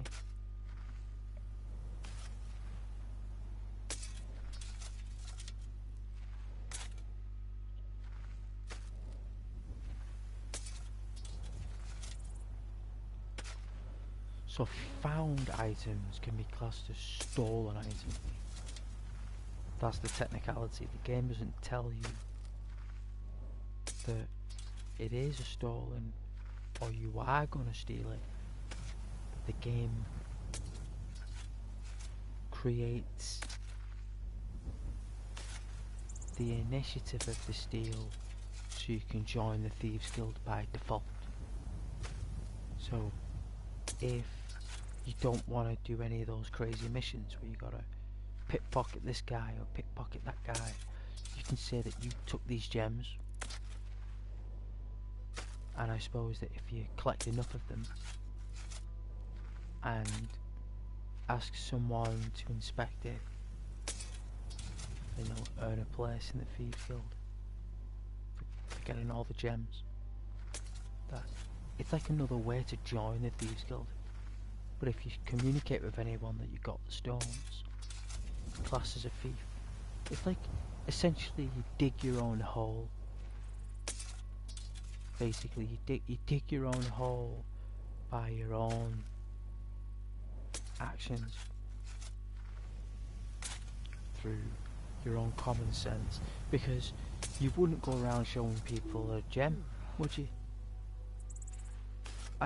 I don't think anybody would go around showing people a sparkly gem in a Thieves Guild town or hold. I just couldn't see anyone doing it. So the fact that my character did is a testament of how silly I was when I was going around talking about the gems, but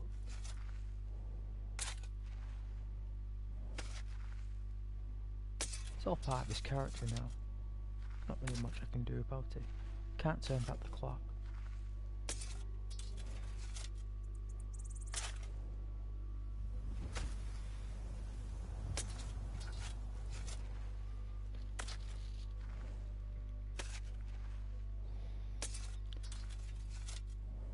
And you've got those other, you know, like the other establishment, you know, the Vigilance of Stendar. They've even got their own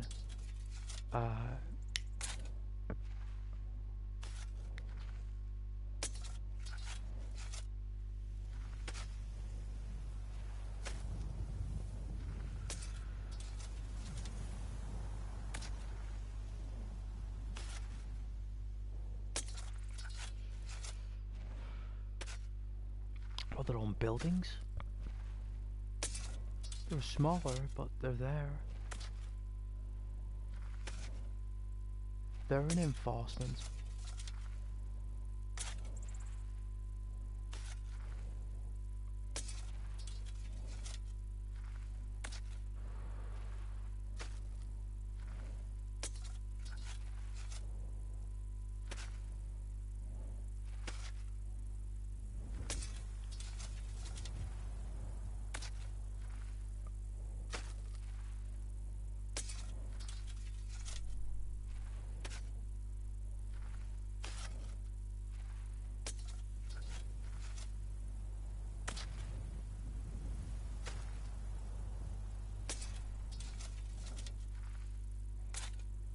I guess ASMR is not the flavour of the month of March.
It's only because I'm unwell I'm doing this. For a few days, that's all. Just nice relaxing ambience more than anything.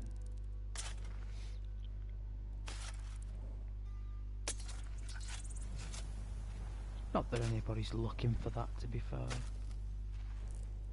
This time of year, I don't think anyone would be watching Skyrim ASMR in March, or Ghost Render PlayStation. Like, I just couldn't see it happening. The only thing I could see happening is that people would be more looking at like spring wallpaper and furniture, doing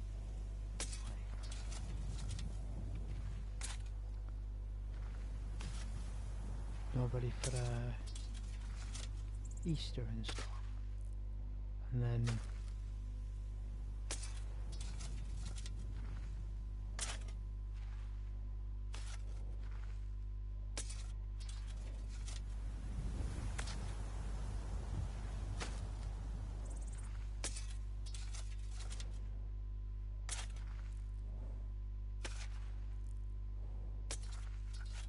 I like to stick to what I do though. I don't like to change what I do and who I am to chase the next big thing. Do you know what I'm saying? So everyone's chasing subjects and chasing trends all the time, like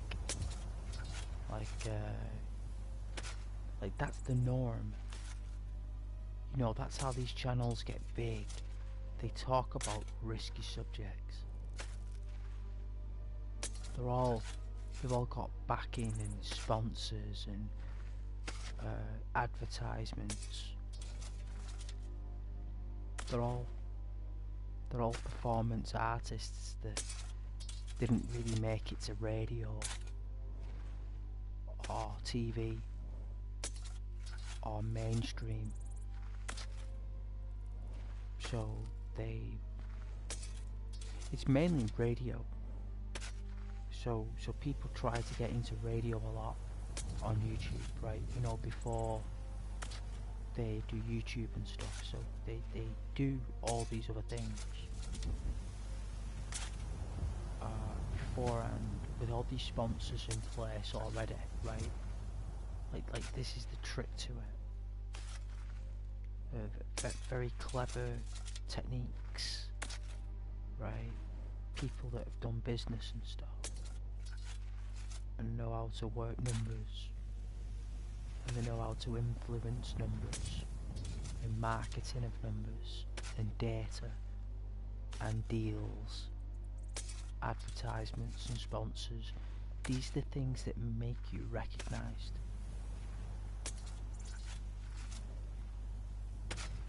And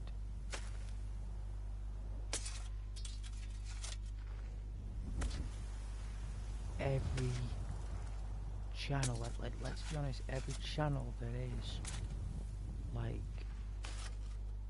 starts booming is chasing a trend. Like they'll have a format, right?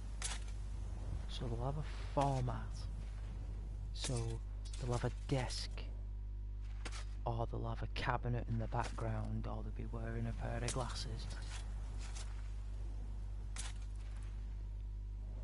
No, they have a format, but what they do is that, you know, they might wear a mask, or, you know, they might be an animation character. Like, that's the format. But the topics are trends, and it's political trends, right? Because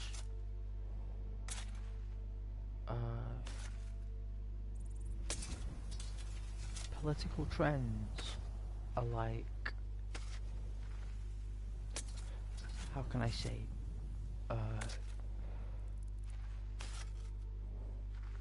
Well, they're like hornets' nests, right? So a political trend as a subject on YouTube is like a hornet's nest. It makes a lot of noise. You can hear it.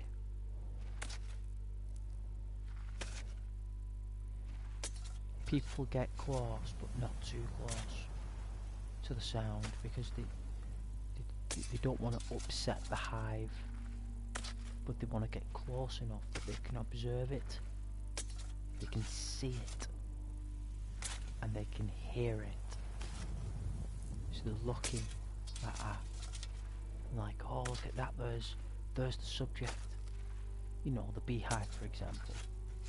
There it is. And you're like, oh, how many hornets are actually in the nest? And it's like, I don't know. I couldn't tell you how many hornets are in this nest. Oh, how old is the nest? I couldn't tell you how old the nest is, but I could tell you how large or the size as an estimation as to what I believe it is, right?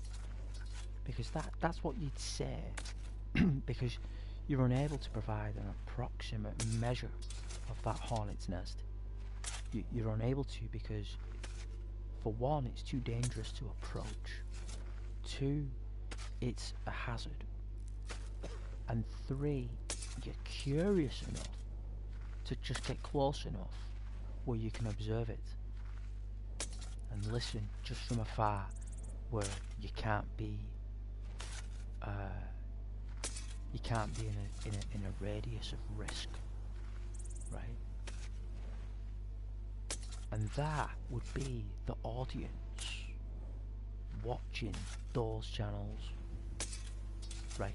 So because the subjects and topics that they speak about are so hot and politically trended, people don't get close or compassionate with those channels. There's no heartfelt moments with those channels, right? So, like with me, because I'm daft and I'm silly and I speak random stuff that's fun and fictional and computer game related through Skyrim lore, etc.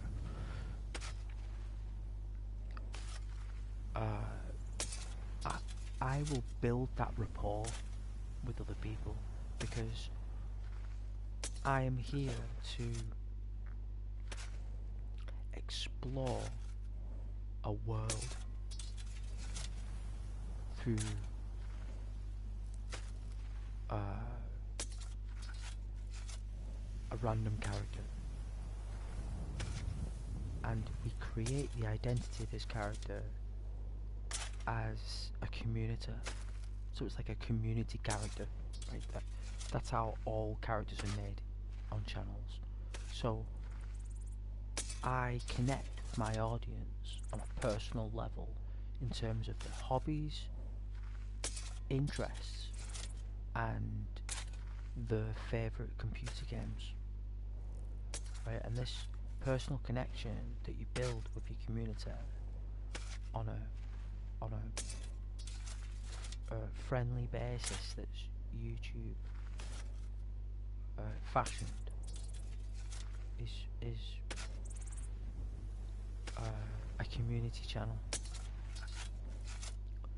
But these channels that chase trends, there's no real connection because you can't keep up with something that's always running and chasing something. You're unable to keep up with it. So what you do is you end up just stop following.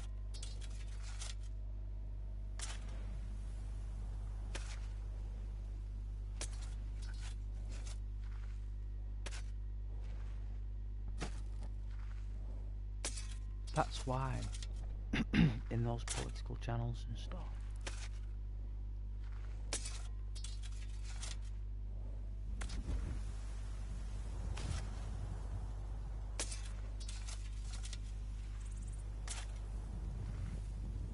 speak about things that need to be fixed or things that are going to change. Nothing is ever spoken about in terms of like what's right. You know, what's right with this.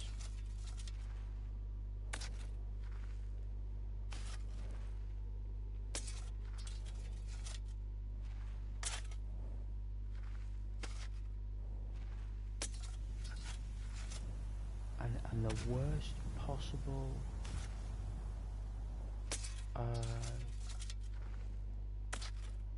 topic you could ever watch on YouTube. And when I say worse, I mean that definition of worst is the most draining, taxing, and soul draining is political trends.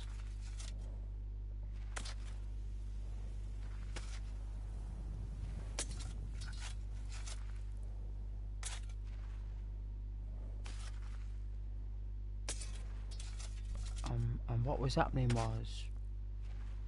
is they calculated that basically anyone between the age of 18 and 30, well, I'd say between 18 and 29, like I think like 80% of that category of people were likely not voting.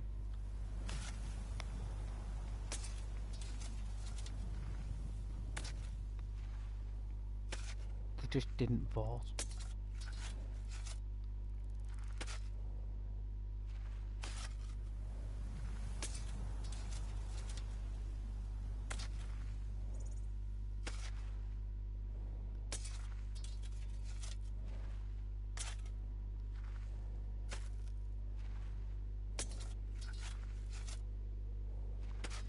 Like, the thing is with political trends as well, I could actually speak about like Margaret Thatcher and closing the mines, and I could make that subject purely the channel, and it would get everyone who would be interested in a subject that happened nearly 50 years ago.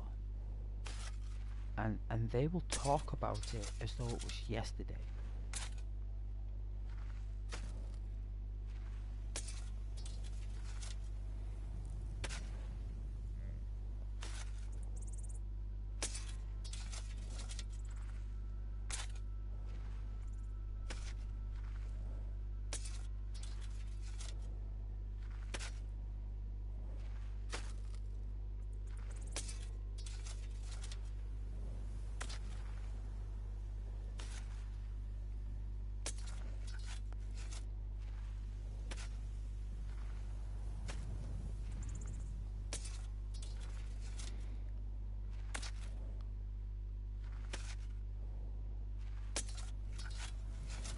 Like,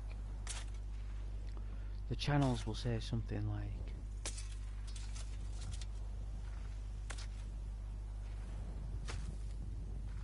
how can I say, like these political trend channels, they'll say stuff like, oh, I don't know, all these companies are leaving the trade in the UK. They'll say like, all these companies are going and closing all their websites, and they'll put logo pictures on. They'll just put random logos that aren't even logos sometimes. They're just random generated logos that might look similar to something you visit. And then when you watch the video and you listen to what they say, there is no evidence. They don't show any. they use the format and the topic and the title to just get you to watch something, to just in the end to get their political opinion, because that is the only reason why they're there. But their political opinion is impartial. They don't have a side. They don't choose a political side. Some do. The official party channels do.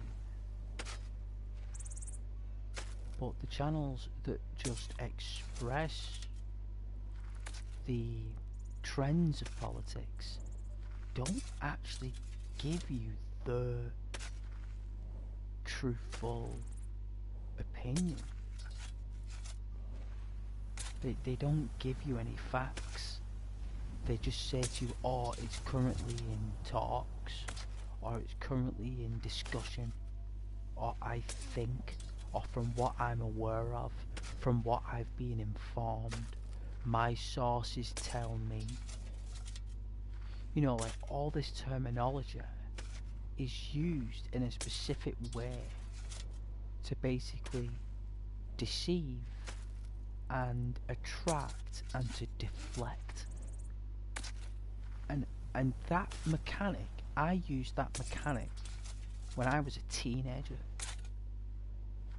In whatever game I was playing in life at the time, I did that political game as well. Deflection is the final measure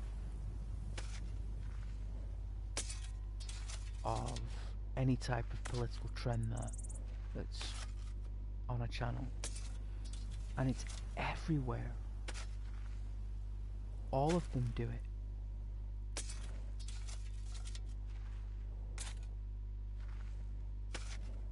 And everyone is just like 3-Eye Atlas.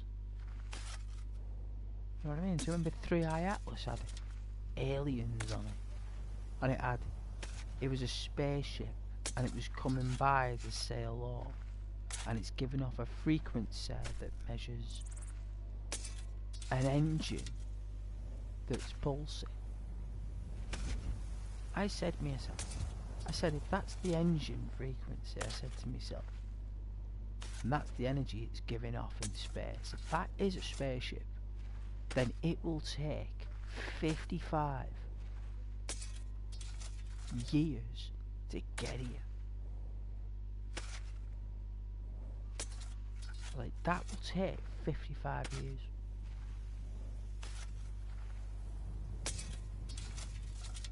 Even if they pushed at maximum velocity, if that was an alien craft and they were at Jupiter, because it passed by Jupiter, didn't it, 3-Eye Atlas? It did. It used Jupiter as a slingshot. So when it hit by Jupiter, it speeded up. Because all the moons of the Juniper system, they add an immense amount of velocity on foreign objects flying through. It's there to deflect any contaminant rock. But 3-Eye Atlas, they tried to make out it's a interstellar object from outer space, when really it was always in our system. It never left. It's always been in there. Because believe it or not, nothing can enter our solar system. We enter into something else's space. Nothing enters into this system. Nothing can. We're protected by a bubble that the sun has. The sun distributes a huge gravitational force around the system. It takes up probably 50% of its energy, the sun, because the remaining 50%, in theory, is what is distributed to all the planets. Earth probably gets only 1% of what the sun has. Because the Earth can retain a lot of energy. That's the whole purpose. The sun doesn't really need to give a lot of energy to Earth. It just needs to give the perfect amount. It can't give too little, and it can't give too much. It has to give the precise measure of energy every time. And the Earth has a protective field around it to dampen any over-exaggerated energy from the sun. So if the sun is overzealous with its energy, the Earth can dampen that energy by resistance, because the sun gave it that resistance in case it did pulse out that energy. It already made Earth like itself. The Earth is just another form of the sun, but in a more complex way, because the sun has a core, right? And our Earth has two cores, right? We're the only sphere in the entire observable cosmos with our properties that has two cores. Nothing else has two cores. Mars had two cores, but it has gone into one because it let's be honest, Mars is deceased. The Martian planet is deceased, and 3i Atlas, right, is a comet, right? It's a comet. It's not an alien craft or anything. It's a comet that holds a signature that is the origin of the solar system. So this thing has been around since the sun was made. It collects all that residual energy that was being used at the time, and it's a hard drive for the universe. It's like an organic manner, not a thing, not an organic thing, but in an organic manner. It has accumulated many properties from the origins of our solar system, right? And it gave off the colour green, right? So 3i Atlas gave off the colour green, and it emanated a lot of other colours as well. And in the end, after all the observations and even NASA closing down, and they didn't have any telescopes to properly observe it publicly,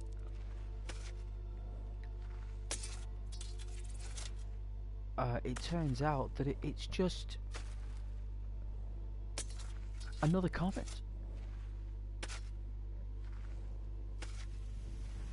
Right? It's just another comet. But the politics around that object was what made it popular. It had nothing to do with the evidence. You know, if someone would have showed someone the evidence of what 3i Atlas really is, a boring piece of rock that's leaking out cyanide and all sorts of other toxic gases, right? Because it was releasing toxic gases, which is why it was emanating green. People thought it was like a high radiation or gamma, which it isn't. And it was used to get everyone interested in space again. It's kind of like NASA selling an idea to the President of the United States. It's like NASA just proved that without any information about it, that we can create a beehive event of it, where people will look close but far away, And that essence of the beehive or the hornet's nest, it was the exact same thing was used with 3i Atlas as channels use with political trends. And they turned 3i Atlas into a political trend because 3i Atlas is a boring, normal, uninteresting comet that is just leaking a couple of extra gases. But they took that little concept of it being a strange behaviour comet, that they turned it into a conspiracy theory. And that is what trends are.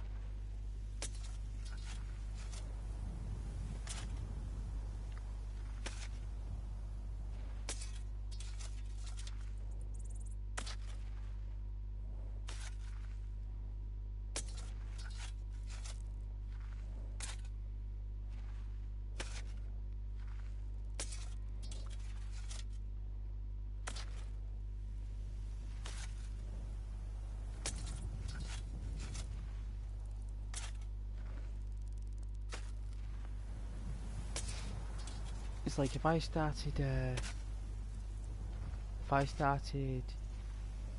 doing a channel that was talk about politics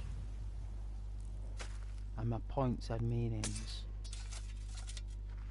the audience I would attract would be toxic, just as toxic as the gases coming out of 3i Atlas. I think the only best channel I ever watched regarding that political trend was Stefan Burns.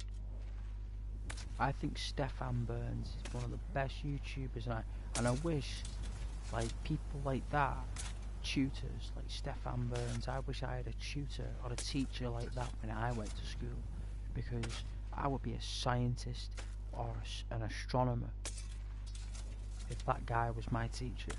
Instead, I got some clown who was disinterested in students and more interested in their own image or their own life. They were there for a job, not to inspire students. But Stefan Burns is one of those content creators that is all about giving you factual learning with a spiritual spin. And when you can take facts and knowledge and science and add a spiritual vibe to it, that is such a cool idea, and it's unique, and there's no politics whatsoever. You know, if Stefan Burns comes across any information that's been like deleted or if it's been removed, he doesn't go into that concept. He just says we don't have the data. If we do get the data, I'll post it. He doesn't say, oh, why have we not got the data? Or what did they do? That's a bit like fishy. Like, he won't say those things. He'll just say the data's not available. There's no access to it. When I do, I'll let you guys know when I post or a future video. Moving on. That's how he does it. And that's just his way of the format of his channel.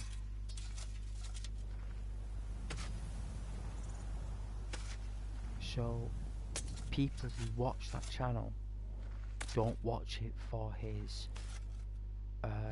political beliefs about removed data or deleted data from astronomical data, astronomy, observatory data, right? Stefan Burns doesn't get political with that type of data because it's space,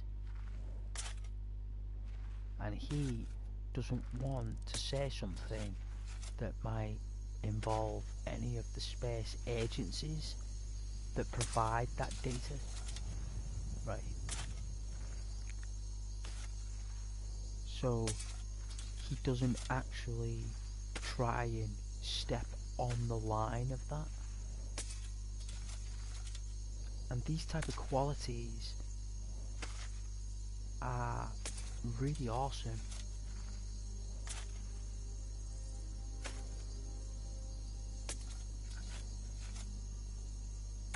Wow, look at that sky.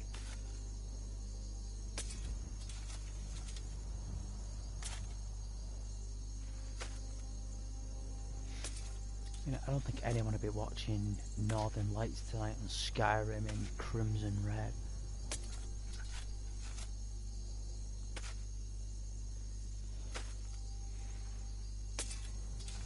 But you know, that's why I like those type of channels. They're factual, and they're the channels that I can connect with.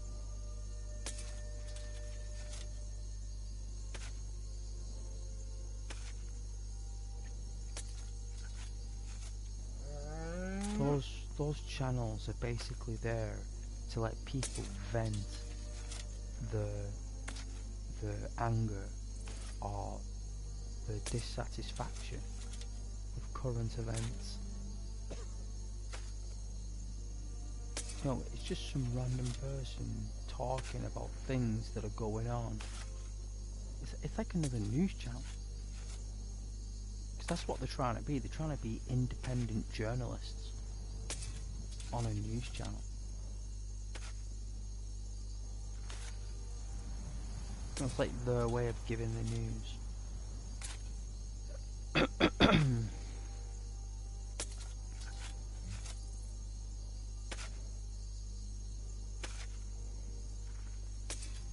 And when you start creating channels that give out the news, when you start creating your own news, it means that like somewhere down the line, that individual did try to work in a news network. Like, they tried. Do you know what I mean? Like, I'm not saying that they failed. They just didn't like it. It wasn't what it was cut out to be. And it wasn't what they thought it would be. Because in the end, there are no friends in those jobs. There are no green lights. It's constantly an amber light. And what they wanted to do, they wanted to validate their own value and their own structure of stories, because they were never approved. And if you're trying to be an apprentice journalist for mainstream media and your work constantly gets rejected, eventually you're going to turn to channels like YouTube and TikTok.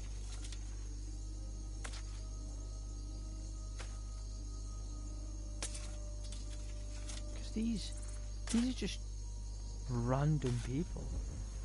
They're not people who have first eyewitness accounts on all matters. They've just read the newspaper or something, or read an article online, or reading it from where they're sat.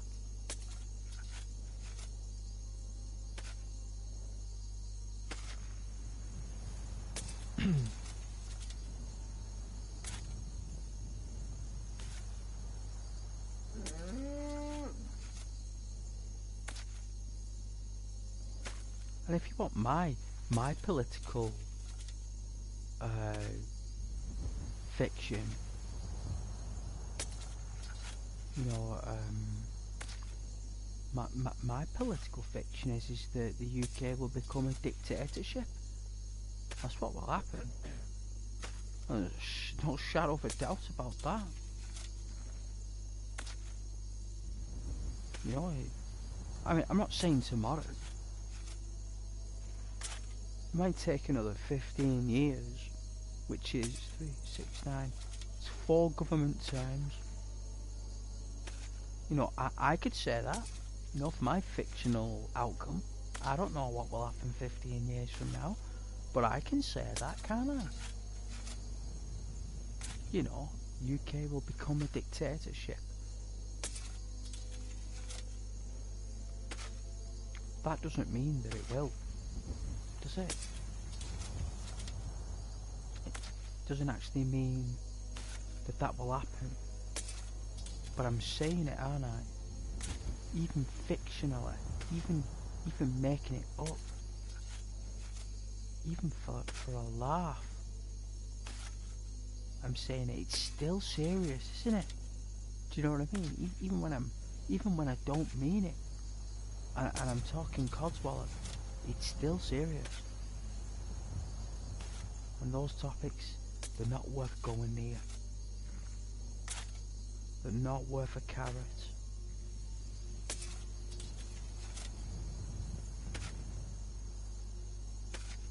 They're all structured through advertisers and sponsors before they were made, them channels.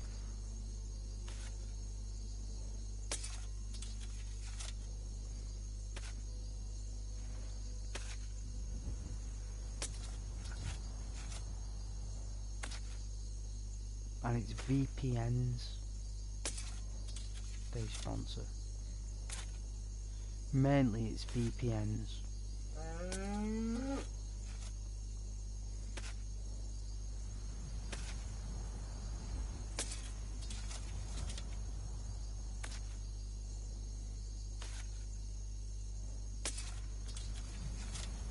And it is everywhere on YouTube there.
Days, it's Saturday night.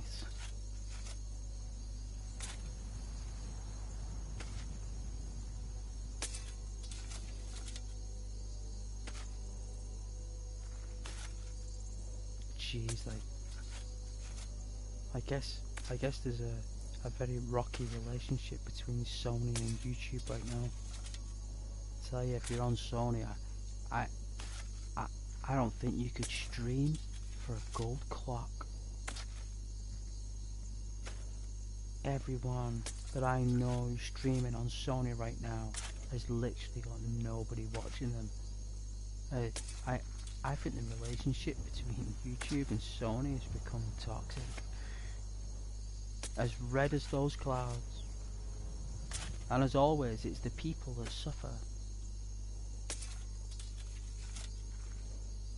Poor business relationships and advertisers and data brokers. AI learning programs. All of it, right? Out the window. Gone. No more. No more money there. Oh, well then. Well, if you don't need the data anymore, you know,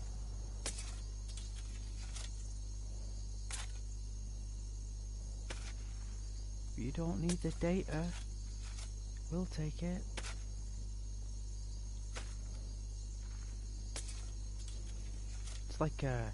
It's like, it's as if you've got story time, right? And you've got story time, and you're like, right, everybody, it's the readers club, and it's story time, and you're reading, and but there's nobody there. There's nobody sat down in the chairs. You're there. You're there with your book, and you're reading out the story, but yet there's no one sat there in the chairs. Like, they are sat there in the chairs, but no one tells you that they are. The flyers that went out on the lampposts, they didn't get lampposts.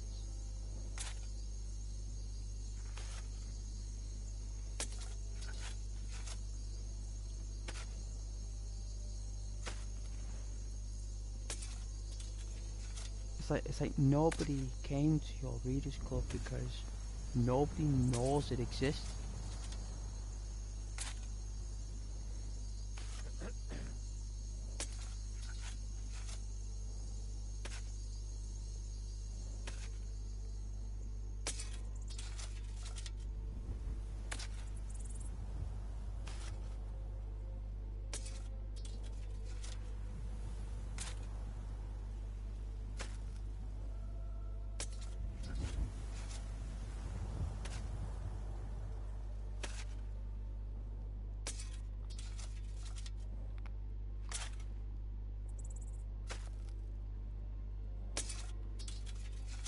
It's because the data was so corrupted, they had to reset it because Ghost was right.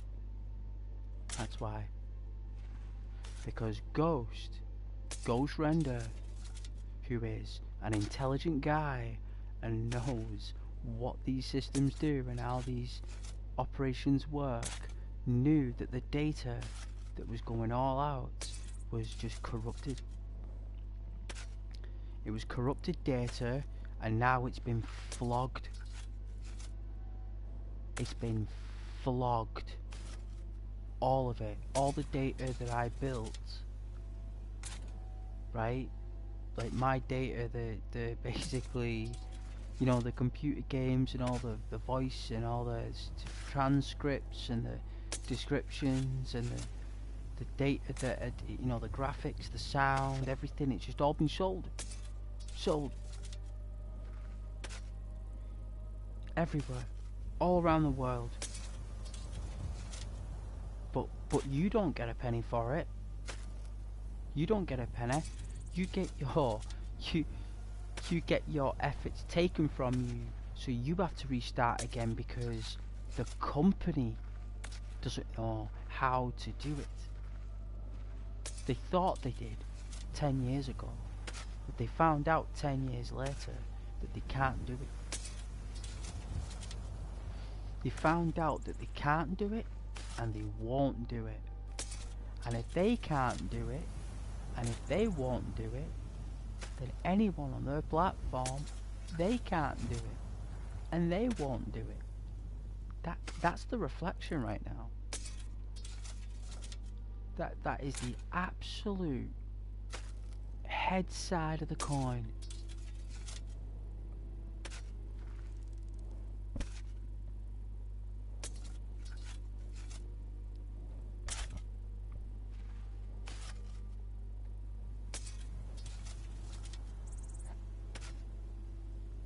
And the art of it all is not to give an absolute monkeys about it. That it's like if your wife has an affair with your best friend. It was like your wife, who you love very much and married, has an affair with your best friend, and it's been going on since you were married. And normally what happens in those situations is it turns turbulent, and a crime is normally the outcome. Or if it's not a crime, some type of resentment or dispute or eruption is born in those situations. Like, it doesn't end nicely. There's going to be division, there's going to be property, there's going to be land, there's going to be solicitors, lawyers, letters, documents. There's going to be a lot of problems, right? There's going to be. Because your wife, for example, has been having an affair with your best friend, and you are supposed to be okay with that, right? Like, you're actually supposed to say, oh well, I shouldn't have married him, it's my fault. What an absolute moron I am. Oh jeez, what have I done? Well, looks like I've got to pay the price for my actions. Let's phone the solicitor. Hey, how you doing? Hey, yo, what happened? Such and such. Oh dear, I'm very sorry to hear that. No worries, I'd like to hire you for this agreement we're gonna do. No worries, let's do it. And that's it. But normally people don't do that. There's always some type of resentment involved. There's an argument, there's a fight, there's a battle, there's a war, there's a conflict, and everything escalates, doesn't it? Naturally, it's going to. There's going to be some kind of interaction. You can't tell me that the guy or the woman is just going to be like, okay, that's great, I'll get me things then. You know, it's like, no, I'm not leaving, you leave. It's like, you're the one who did this and that. I haven't done anything. I've been at work all day. I pay everything. You're the one who's this. And then there's like this complication or a predicament, right? Well, that's what's going on here. And the art is to not care.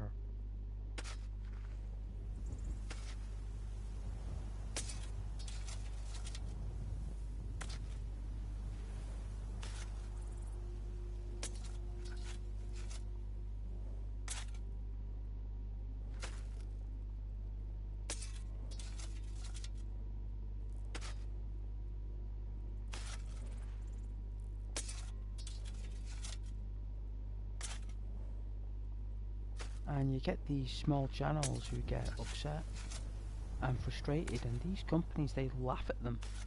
They find them amusing. They find channels that are desperate amusing to watch.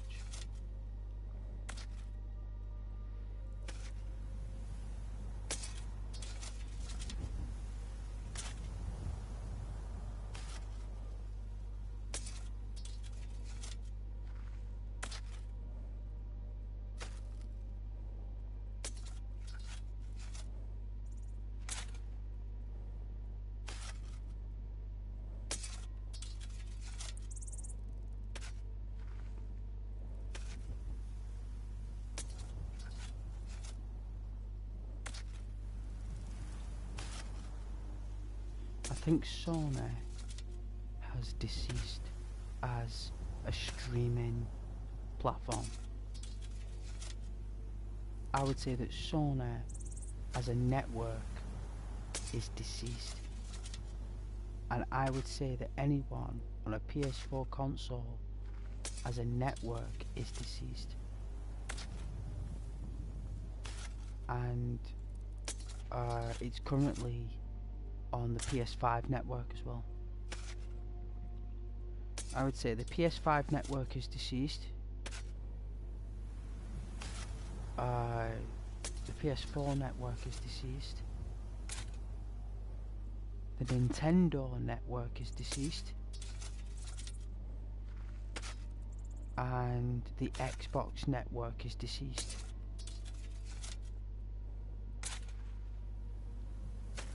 And all these IPs for the consoles, all the devices that you stream from, right, are not on YouTube's, like, they don't come through. I don't think they come through.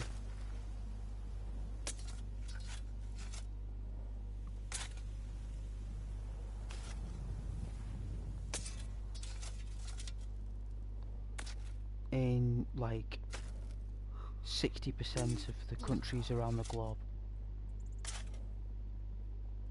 Maybe if you're local, it'll be like a local thing. But I don't think countries around the globe will see anything to do with like Sony UK or Xbox UK, like Microsoft, and I couldn't see any other country seeing what we're playing because of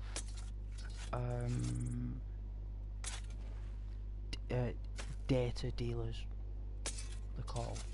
Sure, it's data dealers.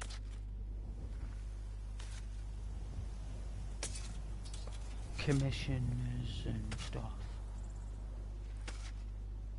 Like all my friends' channel on. Every friend I've got that is a YouTuber that uses Sony as a platform stream, they have plummeted as a channel. They have tanked. I'm talking channels that are way more successful than I ever did. Like way more. And they have absolutely tanked.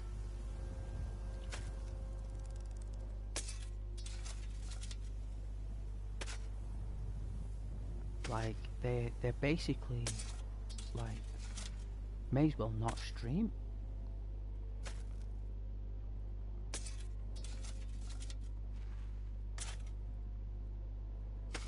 May as well not stream, right?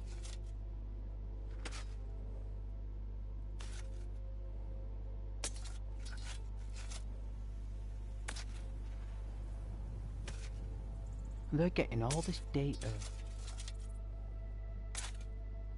and all your activity. That's why I'm not doing anything. That's why I'm not doing anything on this. I'm not. That's why I'm just showing red skies and neon lights and me just hoeing the ground and just walking to short locations lately, because there's no point doing anything really cool. There's no point because the format is tanked. Sony has tanked with the streaming services. They no longer support it, I don't think. I don't think Sony support any profile in terms of streaming. I think they support the profiles in terms of safety. I believe that. I think that Sony still protect accounts, but I don't believe they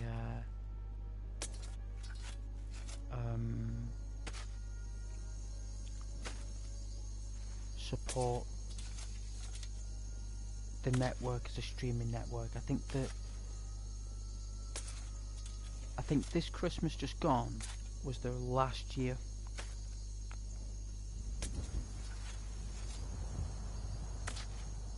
And I think Sony Japan gave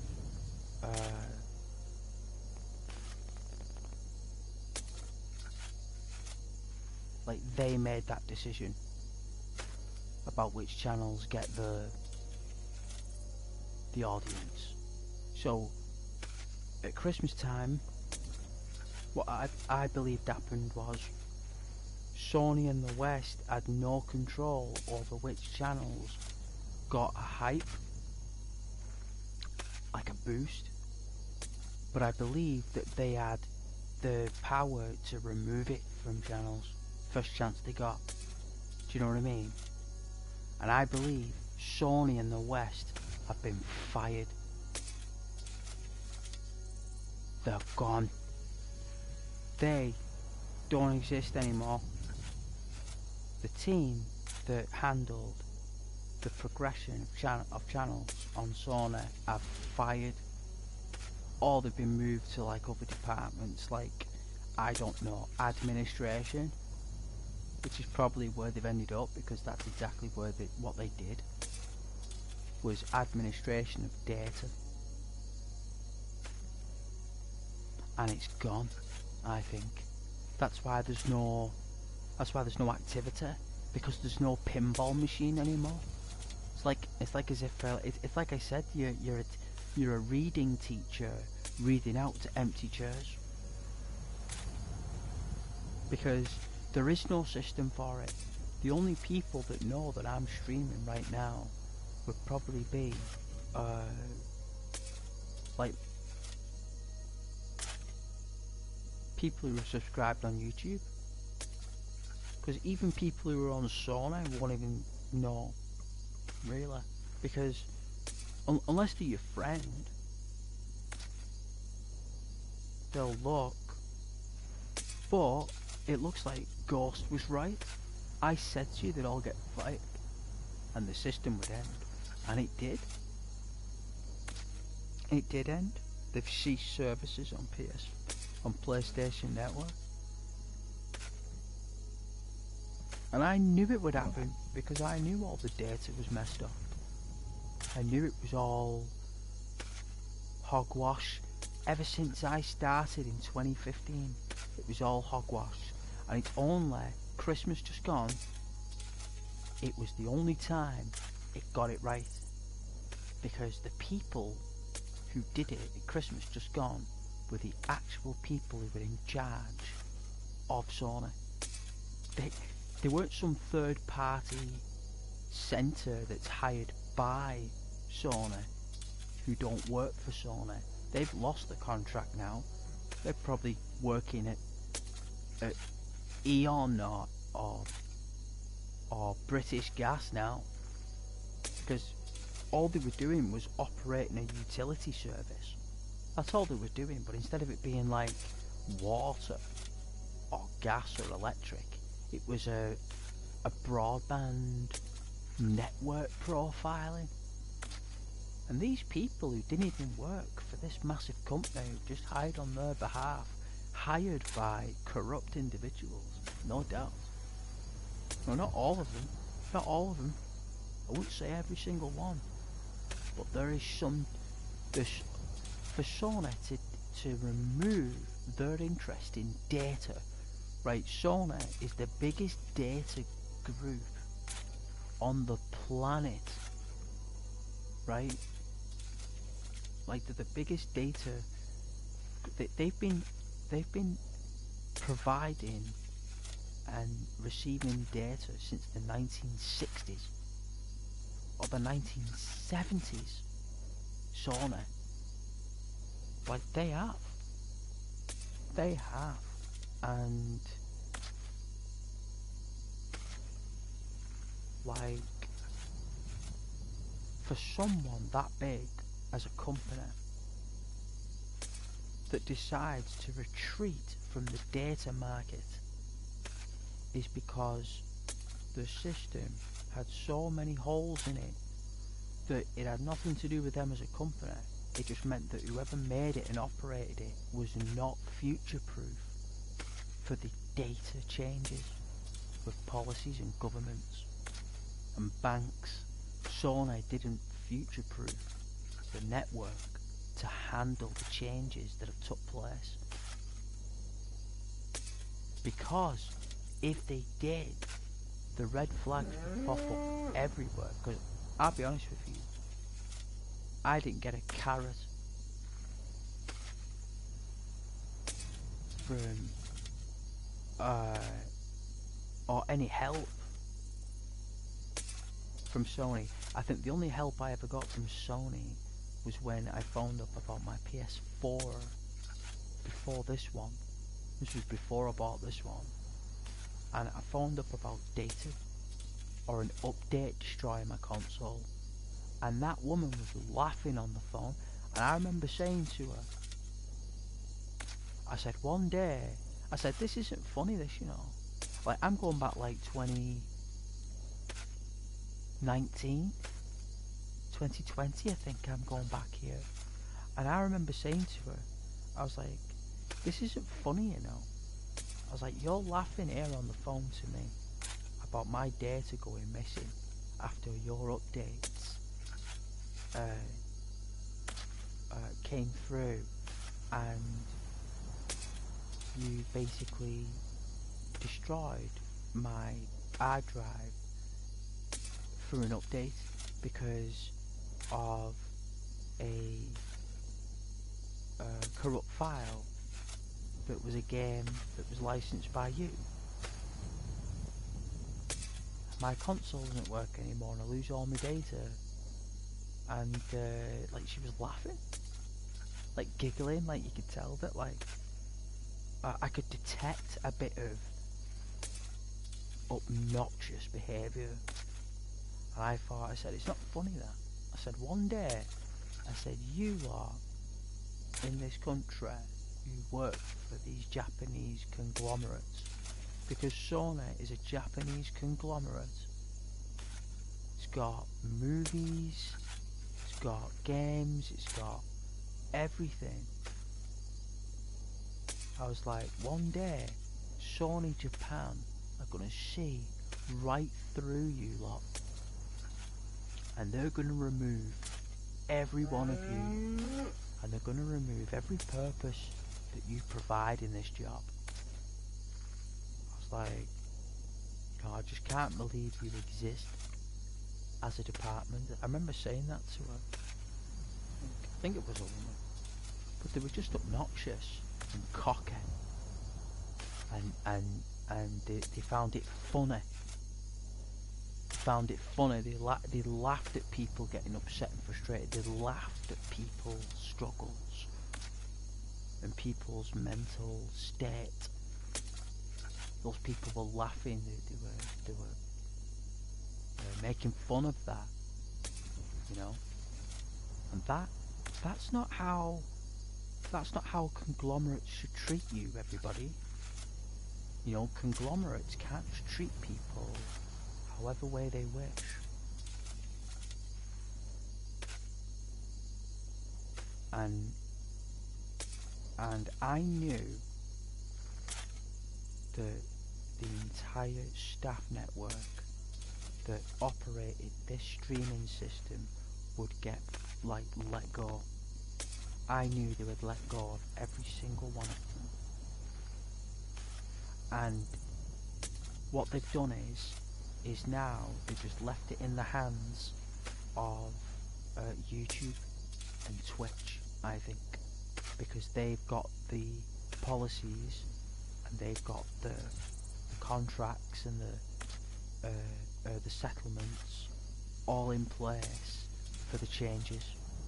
So YouTube has been like 15-20 years ahead in terms of future-proofing the policies for governing systems.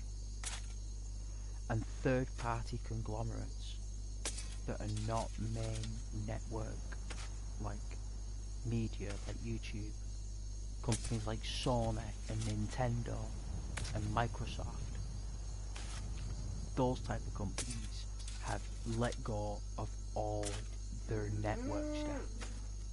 I would say every single one of them. I don't think Nintendo have any. I don't think Nintendo have one person. And I believe that Microsoft and Sony would have just basically started fresh for 2026. I can see them removing every single ounce of data that was ever held on your account, and you were on a Sony PlayStation. It's gone. You could have done 1,000 videos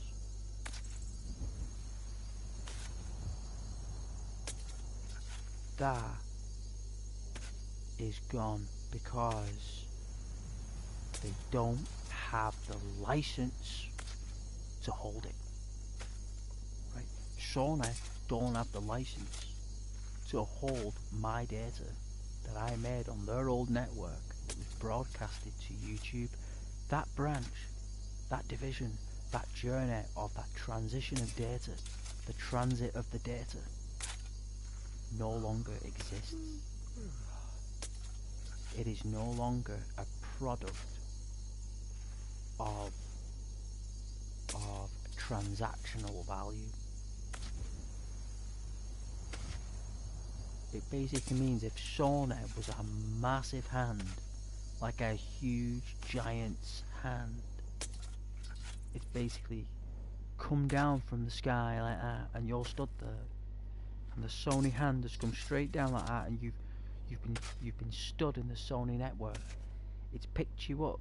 It's took a pinch of your collar, this giant hand. It took a little pinch of you like that. It's picked you up, and you're like, whoa, what are you doing? And it's picked you up and it's moved you. It's took you up far beyond the clouds like that, so you don't even know where you are anymore.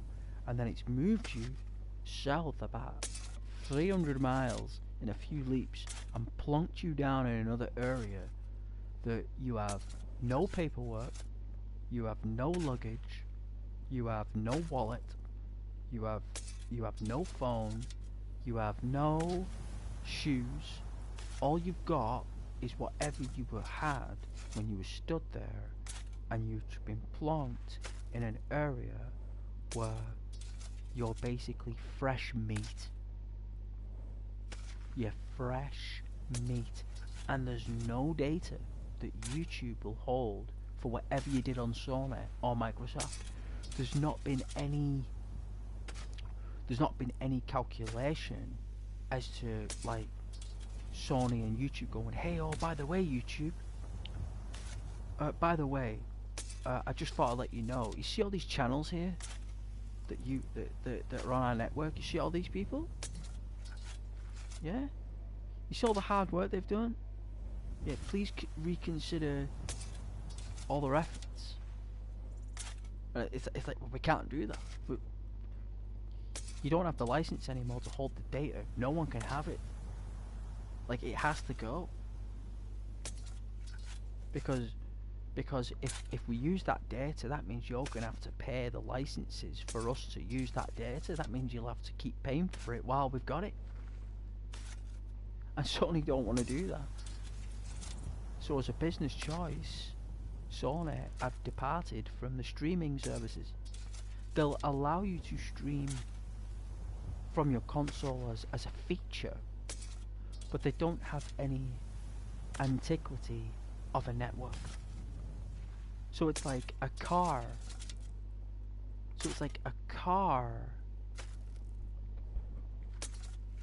Right, that doesn't have a licensed driver, but the driver asks the father to drive the car for them. So even though the person who bought the car doesn't have a license, they were still able to buy the car, but they can't drive it. So what they've got to do is they've got to ask their dad, because he does have a license, to drive them somewhere. And the person says, who owns the car, well, I don't have a license, but you can drive me there, but one day I will have a driving license, right? Like you're not saying you've got one, and you're not saying that you're gonna get one, but you're making a promise of something that doesn't exist. So this car is being driven by someone else who has the license, but the car belongs to you. But you can't sell it because you don't have a license, and you can't drive it because you're not qualified to. All you can do is look at it and gain no benefit from it. If anything, it will just take up space in your driveway until you need it, and you have to pay money to keep it there in the driveway. You have to pay a fee to keep it there. So eventually you'll resent this car that you won, or that you own. You'll resent it. So what you'll do is you'll just say, well, I'll just give up on the car. I'll just give up. There's no point me doing this. If I can't pass my driving test, if I can't pass my driving lessons, and it's taking up space, and there's no one here to drive me anywhere, then what's the point in having the car? If I can't get around, and no one will see me using it, what's the point in doing it? And it'll be, oh, well, the luxury of having a car. Well, I don't care about the luxury of having a car. I care about using a car and getting resource and value out of the car. So, oh, do you? Well, you can't do that anymore, because you don't have the required license for that to happen. Right. So what should I do then? Well, you'll have to just let it go. Just stop the insight, and stop your ideas until you get your driver's license. But that will take years, they'll say.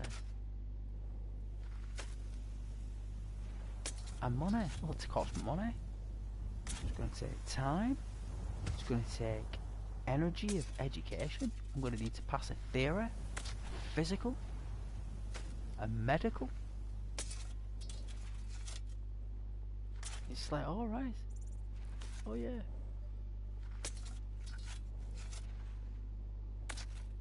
You know, you can turn on the car. You can put the key in the ignition. I'll leave the handbrake on.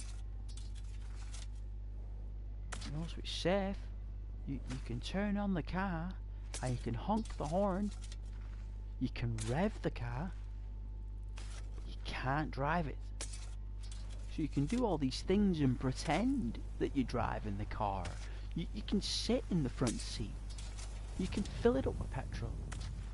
You can pay your road tax. You can pay your insurance.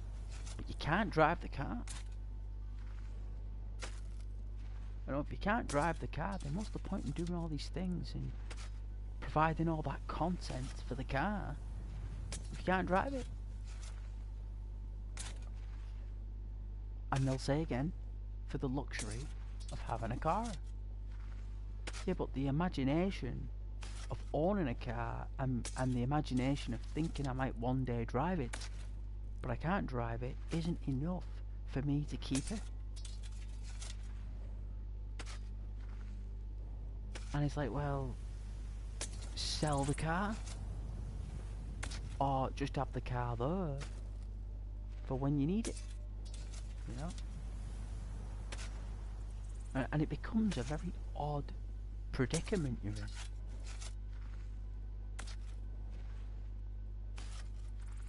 No one knows the car's yours. No one will ever see you drive it. No one will ever see you enjoy it. You possess something that you cannot understand and you do not control. You can only observe, and you can only remain stationary. You can't go forwards. You can't go backwards. The only way that vehicle can move is if someone else does it for you. And when you are a content creator, you can't rely on someone else making your content successful. And that is what Sony probably did. These people who probably didn't even work officially for Sony, who were third-party network stations that were just companies with names that probably have new clients now, were making these decisions. These were network system analysts and networking marketers and system managers and operation managers of people who never even played the console but were making these decisions, and it's ended up costing Sony billions. So what they've done is they've pulled out before the exposure of this incompetence or negligence. And because there is no differentiation between the two, because there's definitely no success, they'll just put it down to failure. They don't want to know why it failed. They don't want to investigate why. But they know that it did fail. And instead of people having all their hard work retained, Sony have threw them under the bus. And the bus driver now, instead of that car I was talking about that you can't drive, you're not on the bus, you've now been thrown under the bus, which means you've got to hold on to the axle underneath the bus. That is the current situation that anyone who's streaming on these consoles now are in, because there is no data of what you did on that network with Sony to transition to YouTube. And if there was any data there that was transitioned from Sony, that obviously can't be used, because then YouTube would have to pay the piper, and YouTube are going to look at all that data and go, oh my god, what should we do with this? Sell it, and let these other small tiny businesses who don't have to pay these extortionate fines, let them use it and let them do what they want with it. That way we've made a transaction that's legal. The small businesses have got data that they need to grow as a business. The massive conglomerates don't have to pay massive fines of billions of pounds and go to jail. CEOs don't have to show up in Congress. The third party conglomerates like Sony, Nintendo, Microsoft, they also win, because now there's no data on their databases to investigate. They don't have to spend any money. So the massive conglomerates are all in the clear now. The small businesses that are around the globe have got access to all the data. So now they're growing as businesses through all our hard work. All our, all our information gets deleted. We've now been thrown under the bus. And we're supposed to be happy about it, because these conglomerates can still survive as a product. Otherwise they would have gone bankrupt, and there wouldn't be any YouTube or, you know, whatever, because they all have to work in cohesion to keep everything going and sustained. When businesses close or businesses open, everything is on a rotational philosophy. And Sony just literally said to all the major providers, we're not doing this anymore.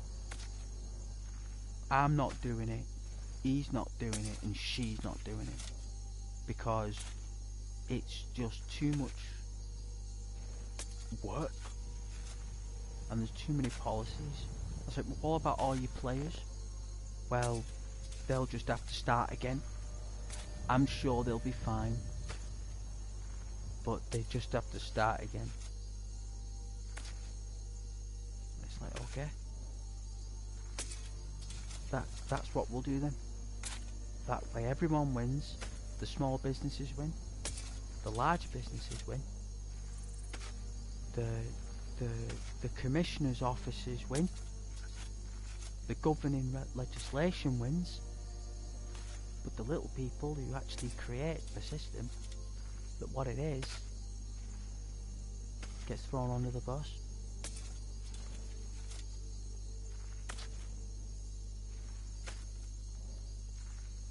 And when I mean thrown under the bus, I mean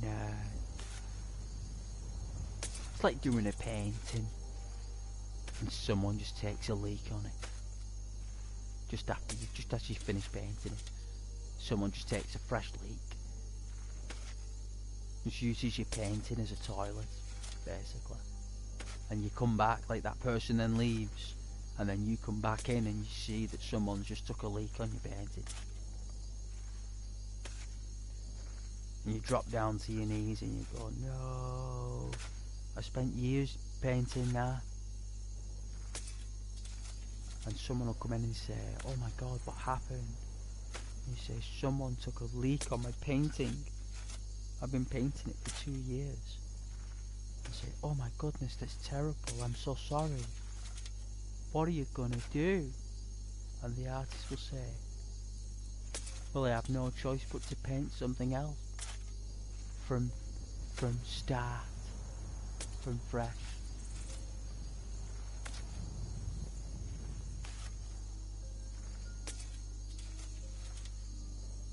Like, that's what I'll do. Because that's the only sane thing to do. It's not as if he can go out and blame that guy for taking a leak on his painting. Because that guy is the reason how that artist has got paints, brushes, a canvas, and a place to provide his paints. Not the actual finished product.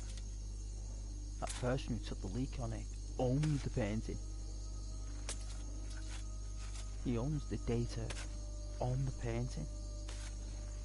So you can't exactly go out and blame the guy who owns your painting.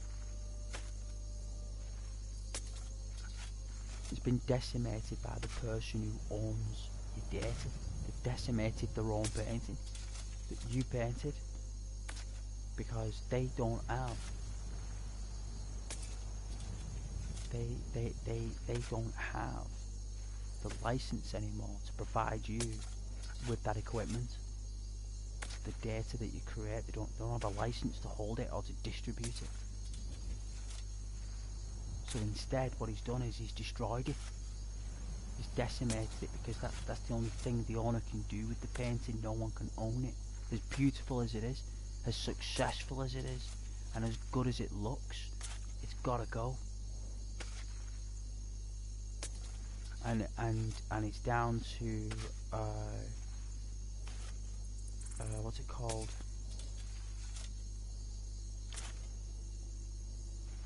Ooh.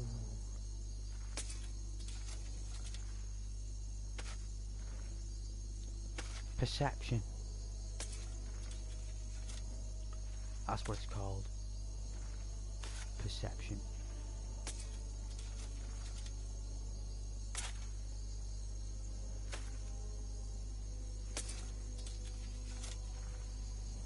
And that means that the only way you'll overcome it is how you look at it.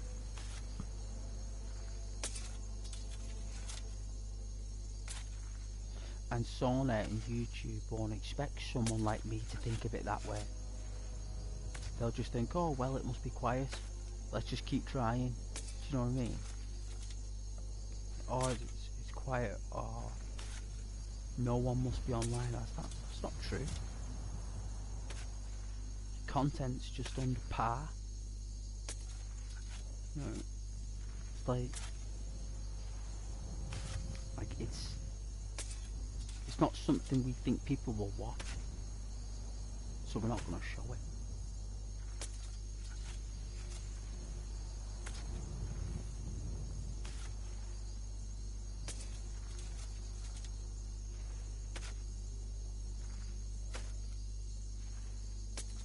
And I suppose that people are obsessed with being recognised as well, and massive conglomerates are obsessed with being compliant and regulated.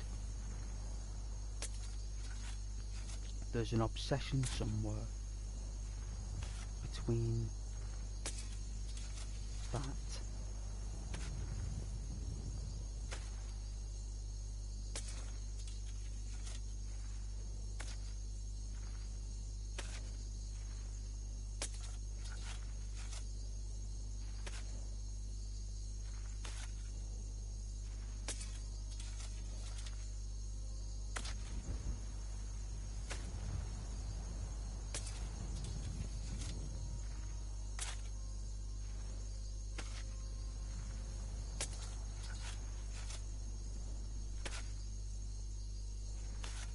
And it is an absolute shame for anybody who's streaming on PlayStation, because believe it or not, that data isn't going anywhere. It's not going anywhere, and if it is going anywhere, it's called a toilet for now. That's going to take at least, like, it's 160 million people. Like, how do you get 160 million people data and transition 160 million people's data? How do you do that? That's going to take, I mean, it takes an hour or 2 hours for your video to edit. If you've changed like an editing part of your video, it's going to take 2 hours to reflect that change. If you've got 160 million people with all that data, how long is that going to take for YouTube to put all that together like a jigsaw puzzle? I'd like to see how long that will take. I mean,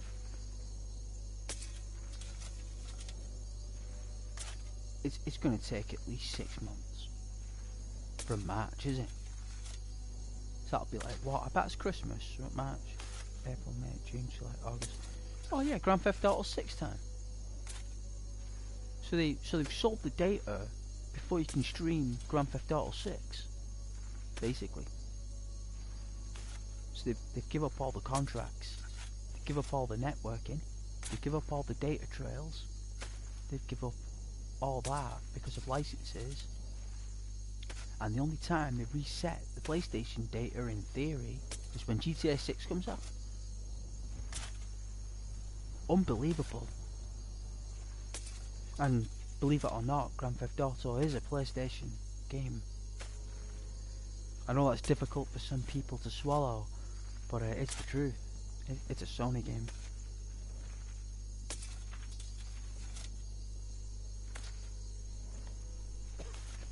Was my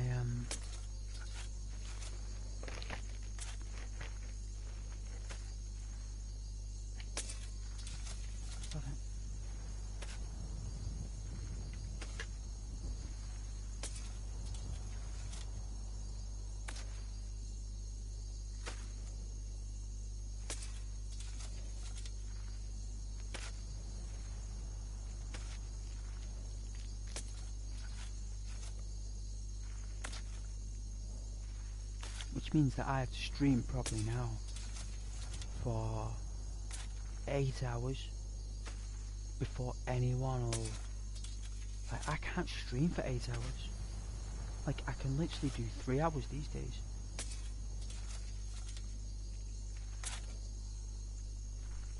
I could I could barely do that.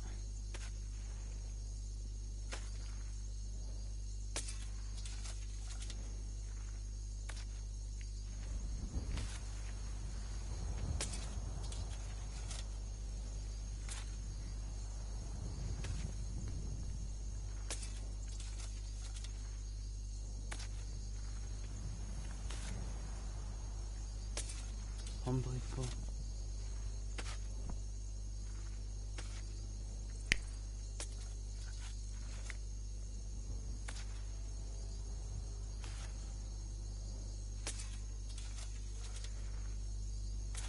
But I'll be fair though,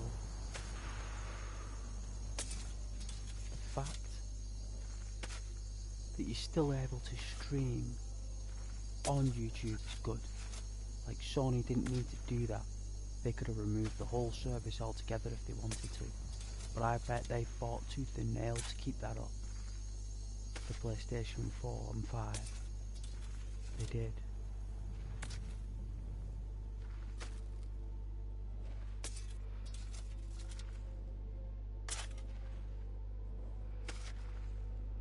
The thing is, you've got to be honest about these things. With your opinions, you know, with these companies. You can't be afraid of them. You know, you give your factual points about what you know about them and what's going on, and you know, a lot of people are afraid of that in case they get banned or Sony don't care about that. About your thoughts and opinions about how they sell data.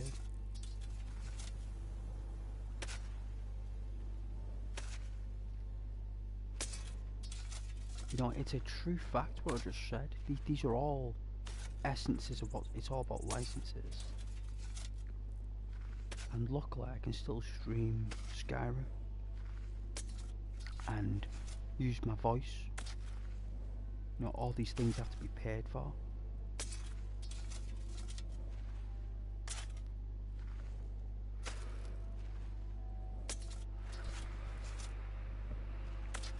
So you've got to show your appreciation in areas to Sony if you use their services to stream. I do know a lot of my friends have stopped because they said it doesn't work, or it's rubbish, or it's tanked. But what you've got to do is that you can't give up. Do you know what I mean? Like, you can always express your thoughts, you can always express your ideas and your vision and your version of things. That's the freedom we have as creators. But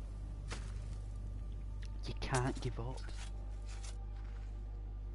You know what I mean? Like, you can't give in to the failure. You know, failure and not doing as good as what you did is psychological.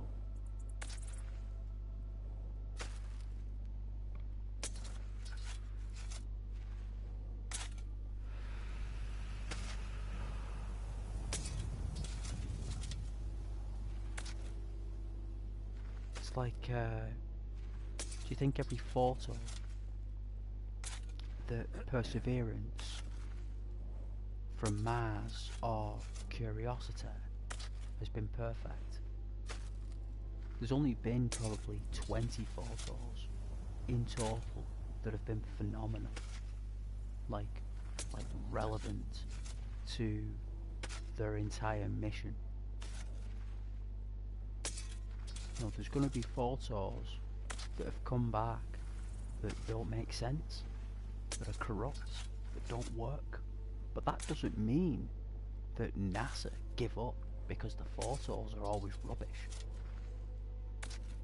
Right, they're not going to say NASA. Can you imagine NASA saying to the president, I'm not going to do this anymore? And him saying why? And them saying because we haven't got any more. We can't go that far to see any more stuff. We can't see far enough to see more planets and new stars and new civilizations, hopefully. And the president would just say, well, look at all this space around you, NASA. Like, you're telling me you've got everything. There must be something here that's, like, worth keep pursuing. I mean, this is the cosmos. You're not going to give up on the cosmos, are you, just because you've had a few bad pictures? It's like you're really going to give up this mission on Mars because you've had bad results? Like, you can't expect to get the best results all the time. Even NASA is going to fail. Even SpaceX will. Tesla will. We all do. But that doesn't mean that Elon gives up. Or the president gives up. Or NASA. You know, the only reason they're successful is because they never did give up. It's because they did keep going despite losing everything. They still progress. They still achieve new things and new discoveries.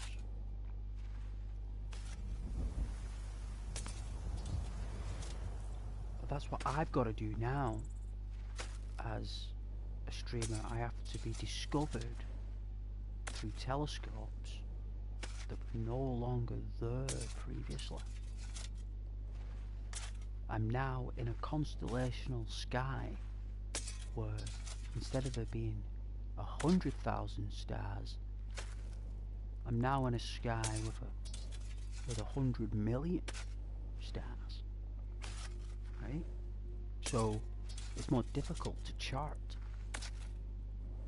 It's going to be difficult to see all those planets and all those new stars. It's going to take time for them to be observed, and that is what's happening. It's like a reset in the algorithm where you've got to rediscover yourself and find new ways to be discovered. It would be a more difficult battle for people who are already discovered to maintain that discovery. That would be even more challenging for those who never did get discovered in the first place, you know. So it's all perception. It's all within the mind.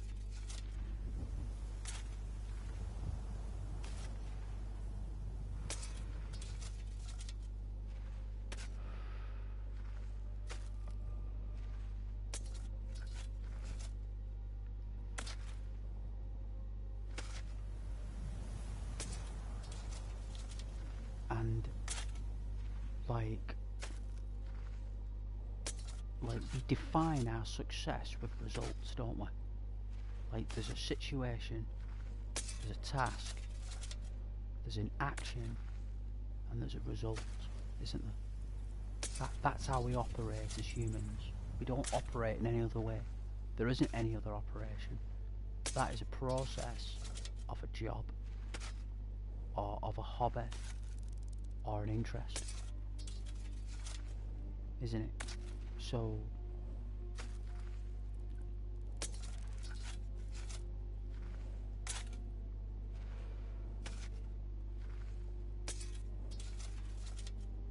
that is something that requires thought. It requires physical thinking and action, process, other departments, and then a final base of results.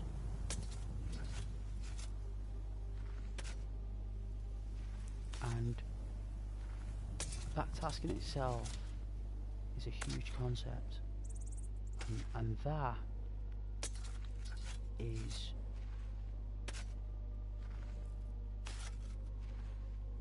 the structure. And when you follow that structure since the beginning, and you have had results, and then all of a sudden that particular procedure you've been doing doesn't get you any results, your instant impulse is to react. That's what we do. We react to it instantly. It hits you like a boomerang.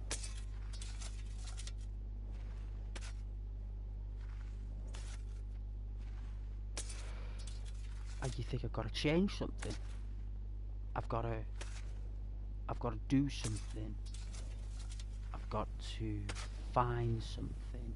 I've got to repeat something to get this back. You know, like to get this return I was currently experiencing. And that is what the system thinks. People start changing the games, they start changing the format of the channel, they start changing everything because they think that it's not working anymore. And that's not the truth.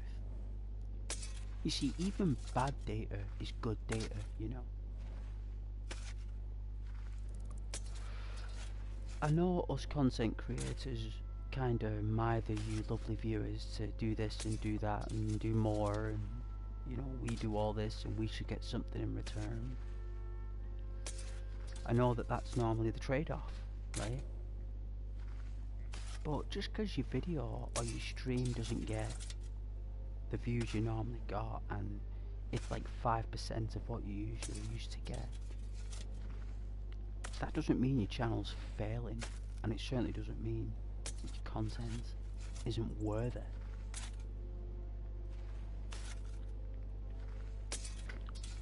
And just because the data is bad doesn't mean that your channel is. Because what it means is that the data has to be set in a library, and it takes at least 90 days, right? At least 90 days for that library of bad data to accumulate, because it's bad data. Good data will take 7 days. 7 to 14 days. Good data will, back and forth. But bad data takes a lot longer, but that doesn't mean like bad as in it's rubbish. It means it's bad because it's not as fast. Bad means speed, and speed is everything that we rely on as a species, because time is everything. And opportunity is scarce. So if time is everything, and opportunity is scarce, and failure is imminent, that's all perception. And the rubbish, slow, bad data, we'll call it, is actually more valuable than the good data. Because what it does is that it really finds out, like, were you successful at? And it's a long process. It's a very long process. Like, it's a long process for you to find out what you're good at, right? Like, it takes a while to find out that you're good at cooking, or if you're good at painting, or if you're good at driving. Like, you've got to physically get in the seat and physically go at that speed and pull off them maneuvers to find out you're good at driving. It's like, I never knew I was good at driving. I just never knew. I thought I was a bad driver. It's like, that doesn't mean all them bad turns, all them bad speeds and accelerations at those particular parts. That doesn't mean you were a bad driver. You were accumulating all that data to really fulfill your traction. It just took a year. That's all. You couldn't do it a year ago because you didn't have the data of all the bad turns and all the mistakes you were making. But those mistakes, they were actually good, because not only did it teach us how the car works, it actually teaches us as well who watches the car, who supports the car, and the driver, and the pit stops. Like, everything is all, like, structured to take time. That's why in rallies and, well, Formula 1, right, they have pit stops. Everything's got to be done quickly and fast with pace. But the process to get there is the longest. To actually get in the race. You can't go in the pit stop if you're not in the race. And to get in the race, you've had to accumulate all that data to be in it. And when you've got a track of 20 Formula 1 cars, you've got to be the best in the world if you're going to drive in Monaco, right? The Grand Prix. Not everyone is going to be able to drive in Monaco. So there are other tournaments and other participations where those other vehicles and drivers do have a chance to accumulate that data. The time rallies and the charters, there's going to be access to those facilities so you can get in the Grand Prix. And sometimes with drivers, they get removed from the Grand Prix and they have to start again because of data, because of change of contracts, car manufacturers. That manufacturer might not be in the Grand Prix anymore. Might not have Toyota. might not have Subaru, might not have Ferrari. You know, for example, they might change the market of Formula One. You know, all them sponsors on the jackets they wear are now all have to be rethreaded. That's going to take time. It's going to take money. You know, it's going to take a new tailor to design it. Artists. Talking a whole new investment here. You know, and that's just with a driver. Never mind the car or the track or the people who arrange the races. They've not even come into question yet. So it looks like to me, from what I've experienced with all my friends, all the people I follow, all the channels I support on PlayStation to help them grow, everyone's going through a situation where it's stagnant and still. And itchy head.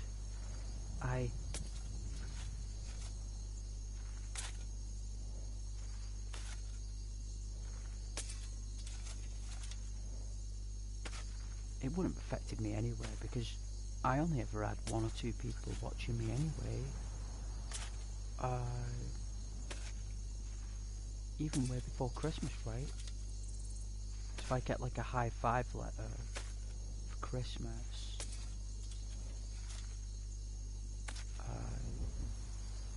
you know, to help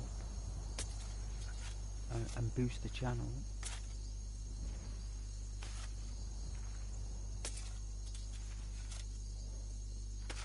and you just gotta take the good races with the not so good races. Sometimes a driver has to start back again and rebuild a new vision.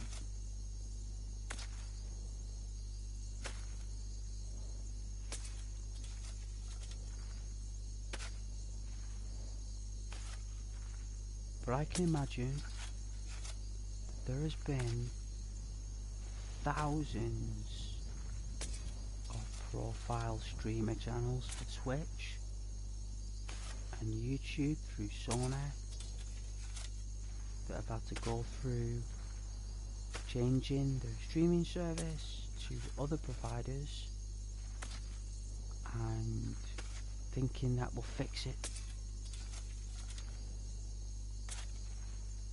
because that's what we do. And no doubt it will probably fix a change. That doesn't mean it will fix the issue.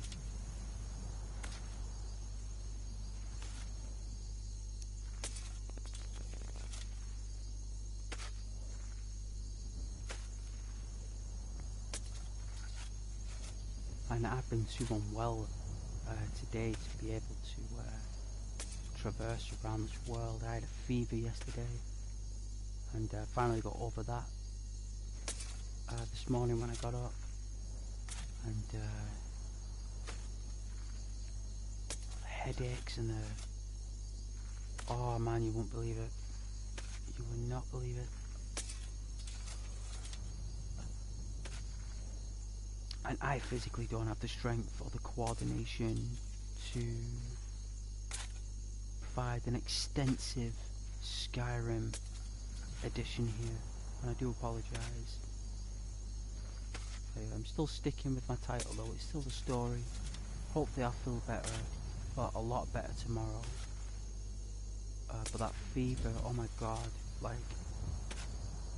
it basically wiped me out last night on the stream. I fell asleep on the stream, like conked out.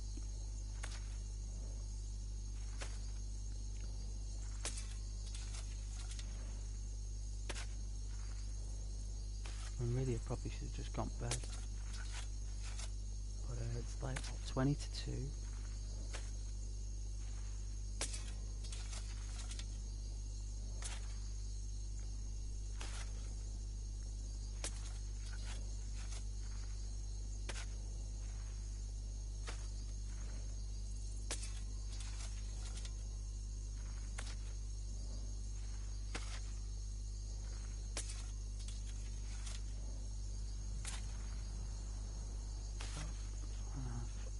Well,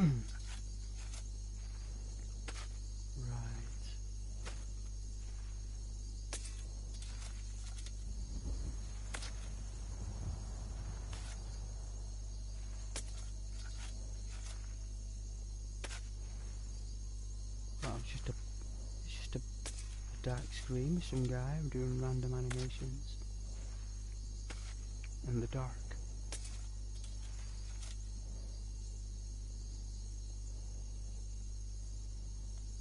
Better be light now. Look at that.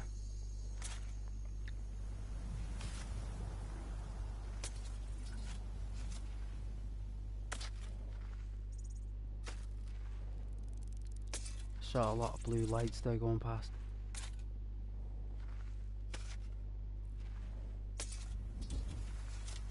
Must be trouble in the center.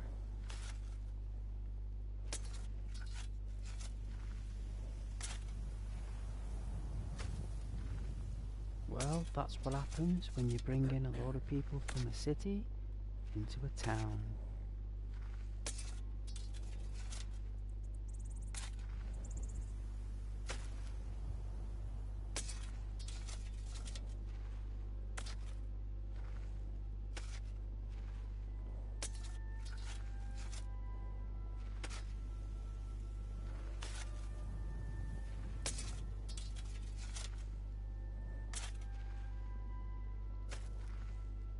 Starting to do that a lot lately in the UK, you know.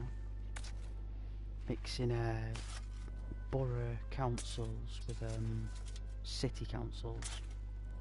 So they're making towns buddy up with cities for housing reasons. And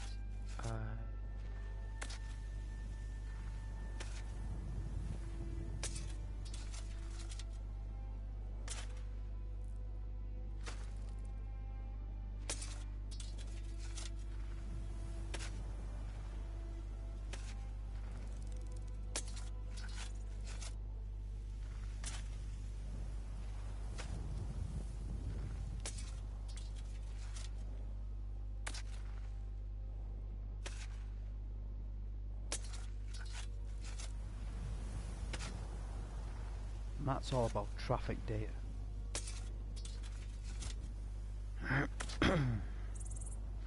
It's all about when they start mixing councils like that, it's got something to do with data, with vehicles, businesses, and council tax debt. Normally. Because if a town is in a large deficit of council tax debt, then what they do is that they look for people who are from cities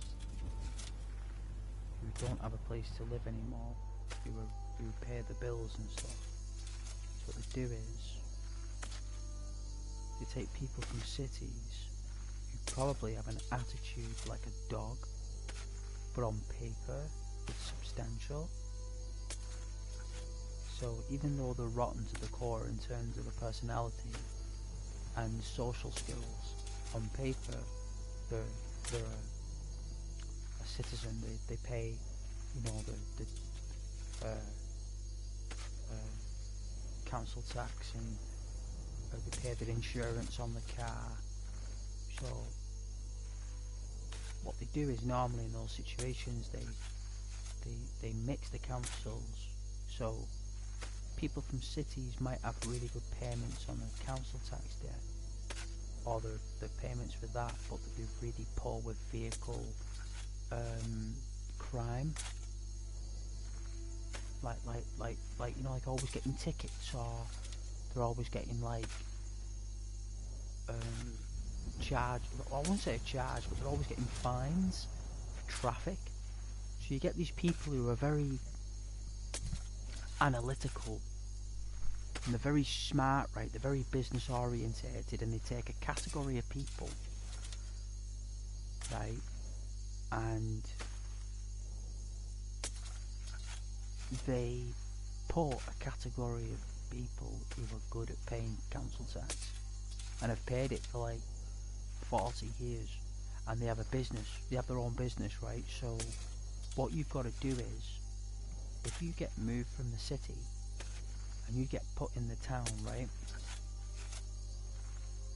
So you've moved from the city, you've lost your place because the place can't be lived in, or there's no license or whatever to live there.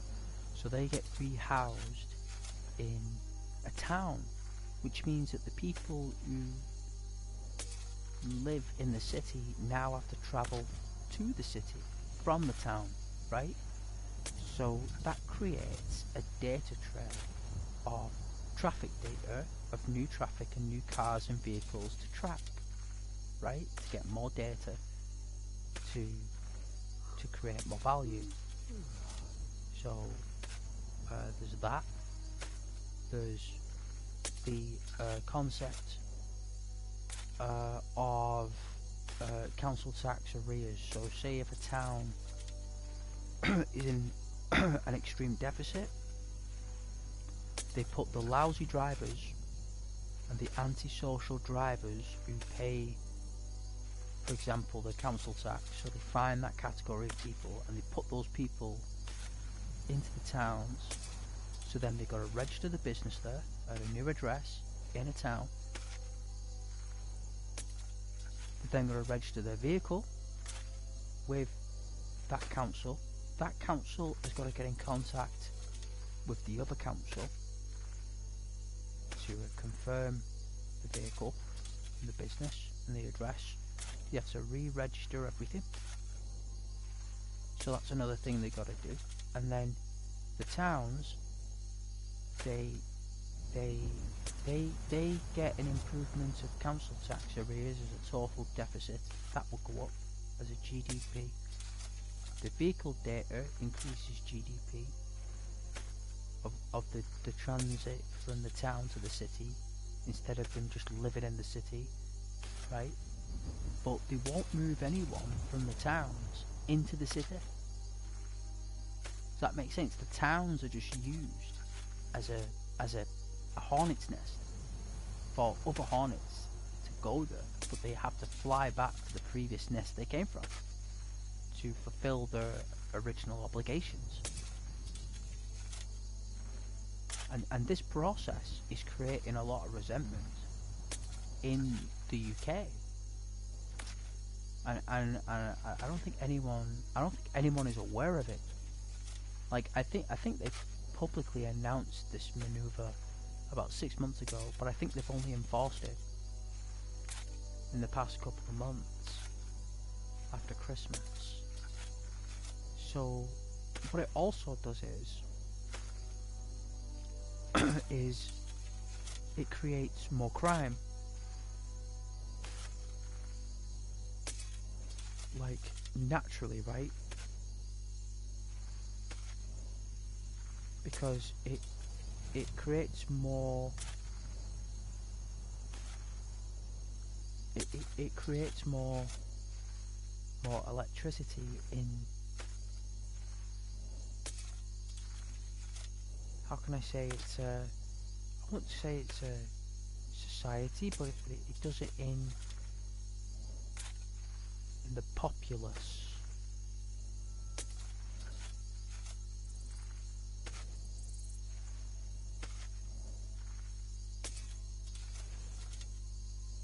And people from cities, remember, are very territorial.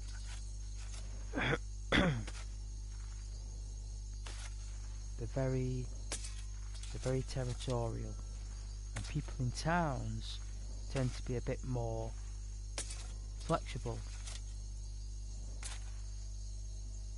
You know, they're more like traditional. Where city neighbourhoods are a bit like,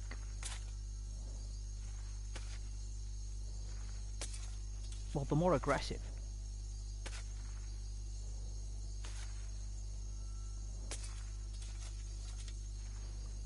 What it does is is it creates this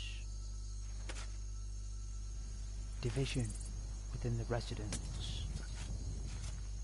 And not only that, it also creates a dystopia with alcohol because a lot of the people from the cities who come to the towns are alcoholics,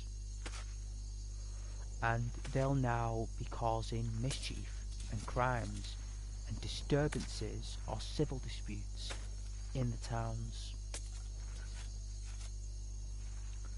So it's more like to shake up the towns, really,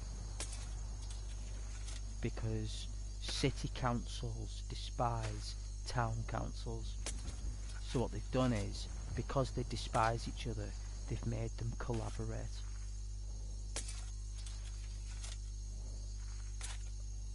And they think that this collaboration will fix the resentment. That's the plan, you know.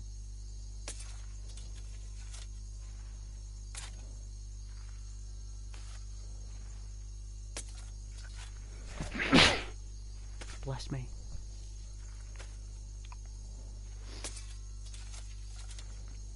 And there's literally no purpose for it.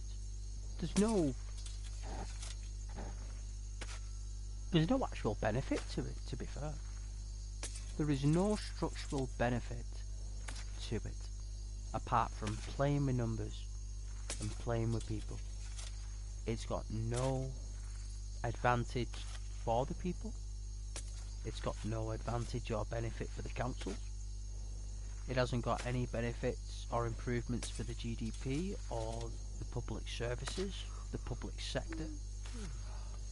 It's not got any benefits for that. It's an idea that's purely a numbers game for profit and loss. You know, it's I mean, you could sell out of batteries but still have a warehouse full of washing machines. Just because you shifted all your batteries, that doesn't mean you're successful. It just means you shifted all the batteries. Just because those batteries have gone somewhere and been used, that doesn't mean that it's all worked, because you've still got a warehouse full of washing machines. No one's bought them. You're not selling both products.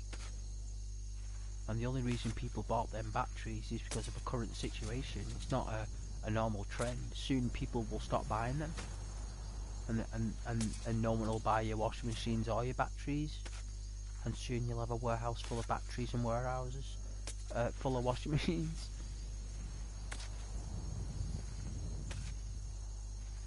And that's what they want. An oversurplus of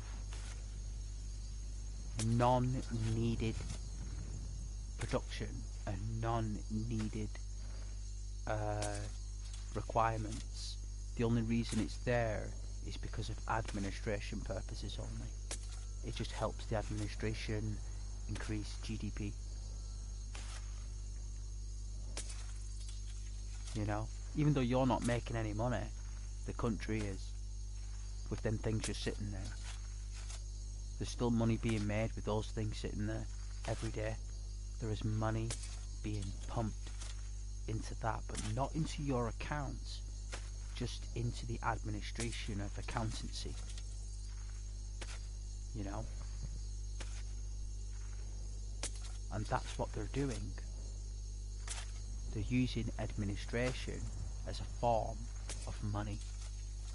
And this country has been doing that since ancient Rome came here. They've been doing that since ancient Rome.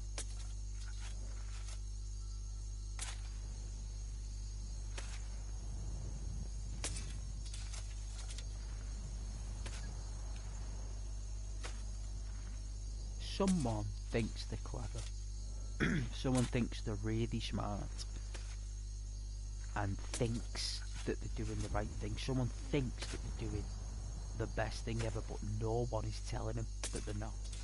No one's saying, "Oh, hang on a minute, I wouldn't do that," because no one can be bothered to explain why.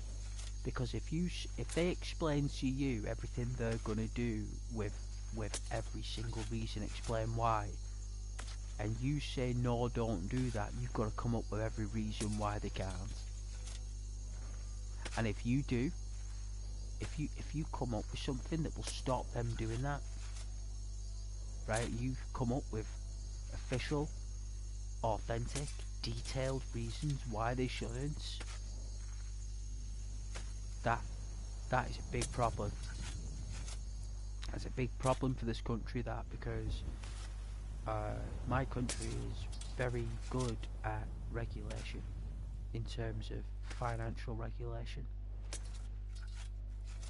and our country invented that. You know, our country created it. They actually regulate the global services for finance. My country, it's why we got that stock exchange in London. They wanted it in Belgium, didn't they? That's where they wanted it about 10 years ago. They wanted all the processes in Belgium where they like tag team London and Belgium, like they're doing with the councils now. They, even great people denied that stuff like that works, but for some reason they put people in charge that assume things will work out. Where we're streaming, it's a bit more, it's not as complex, is it? But that's what's happened in the art of this here, and streaming as a whole.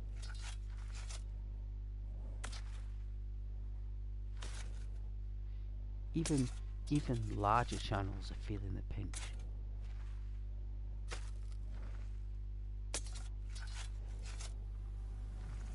They just say that they don't care, and they never did. You know, at the end of the day, they're just there to do some content, and if people want to watch, they love that.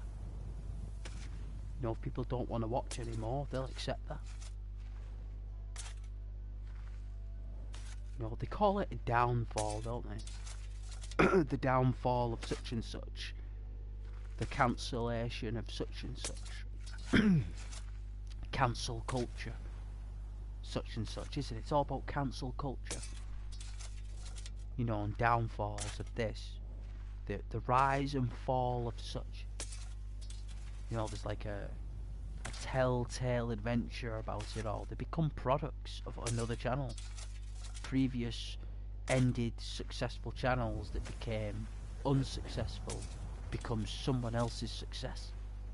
So someone else's failure and someone else's apparent failure and fall becomes another's success.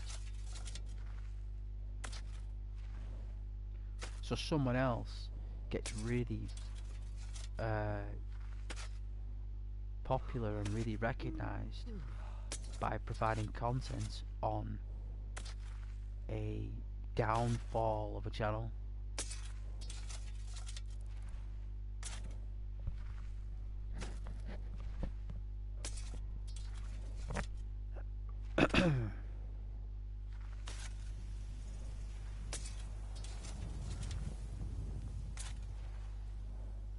And I'm gonna stick with my streaming. I'm gonna stick with it. I know this fever has kept me up through the night here. What time is it?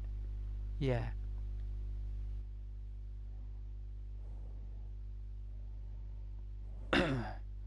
Time to go to sleep, I think.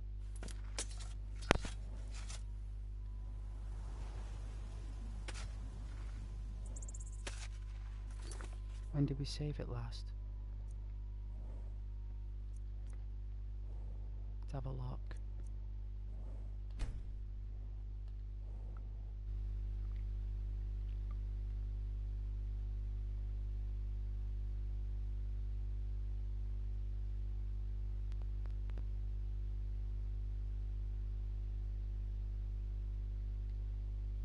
Oh yeah, it's Rorik's dead. Alright then.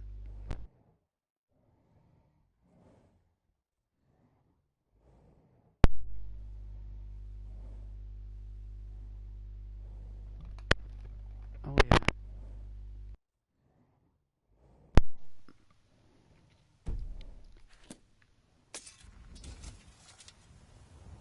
Ah, it's beautiful Skyrim, isn't it? I'm very optimistic about Channel Ghost anyway, but it's been lovely. I don't know if the stream will save, but I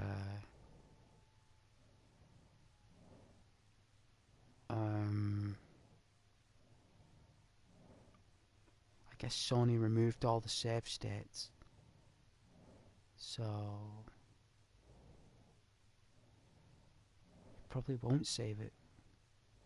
Probably won't. It might be up there. To be fair, I didn't do anything anyway, so I suppose it doesn't matter. But good night and God bless though. Hope you enjoyed the fun chat. All the best.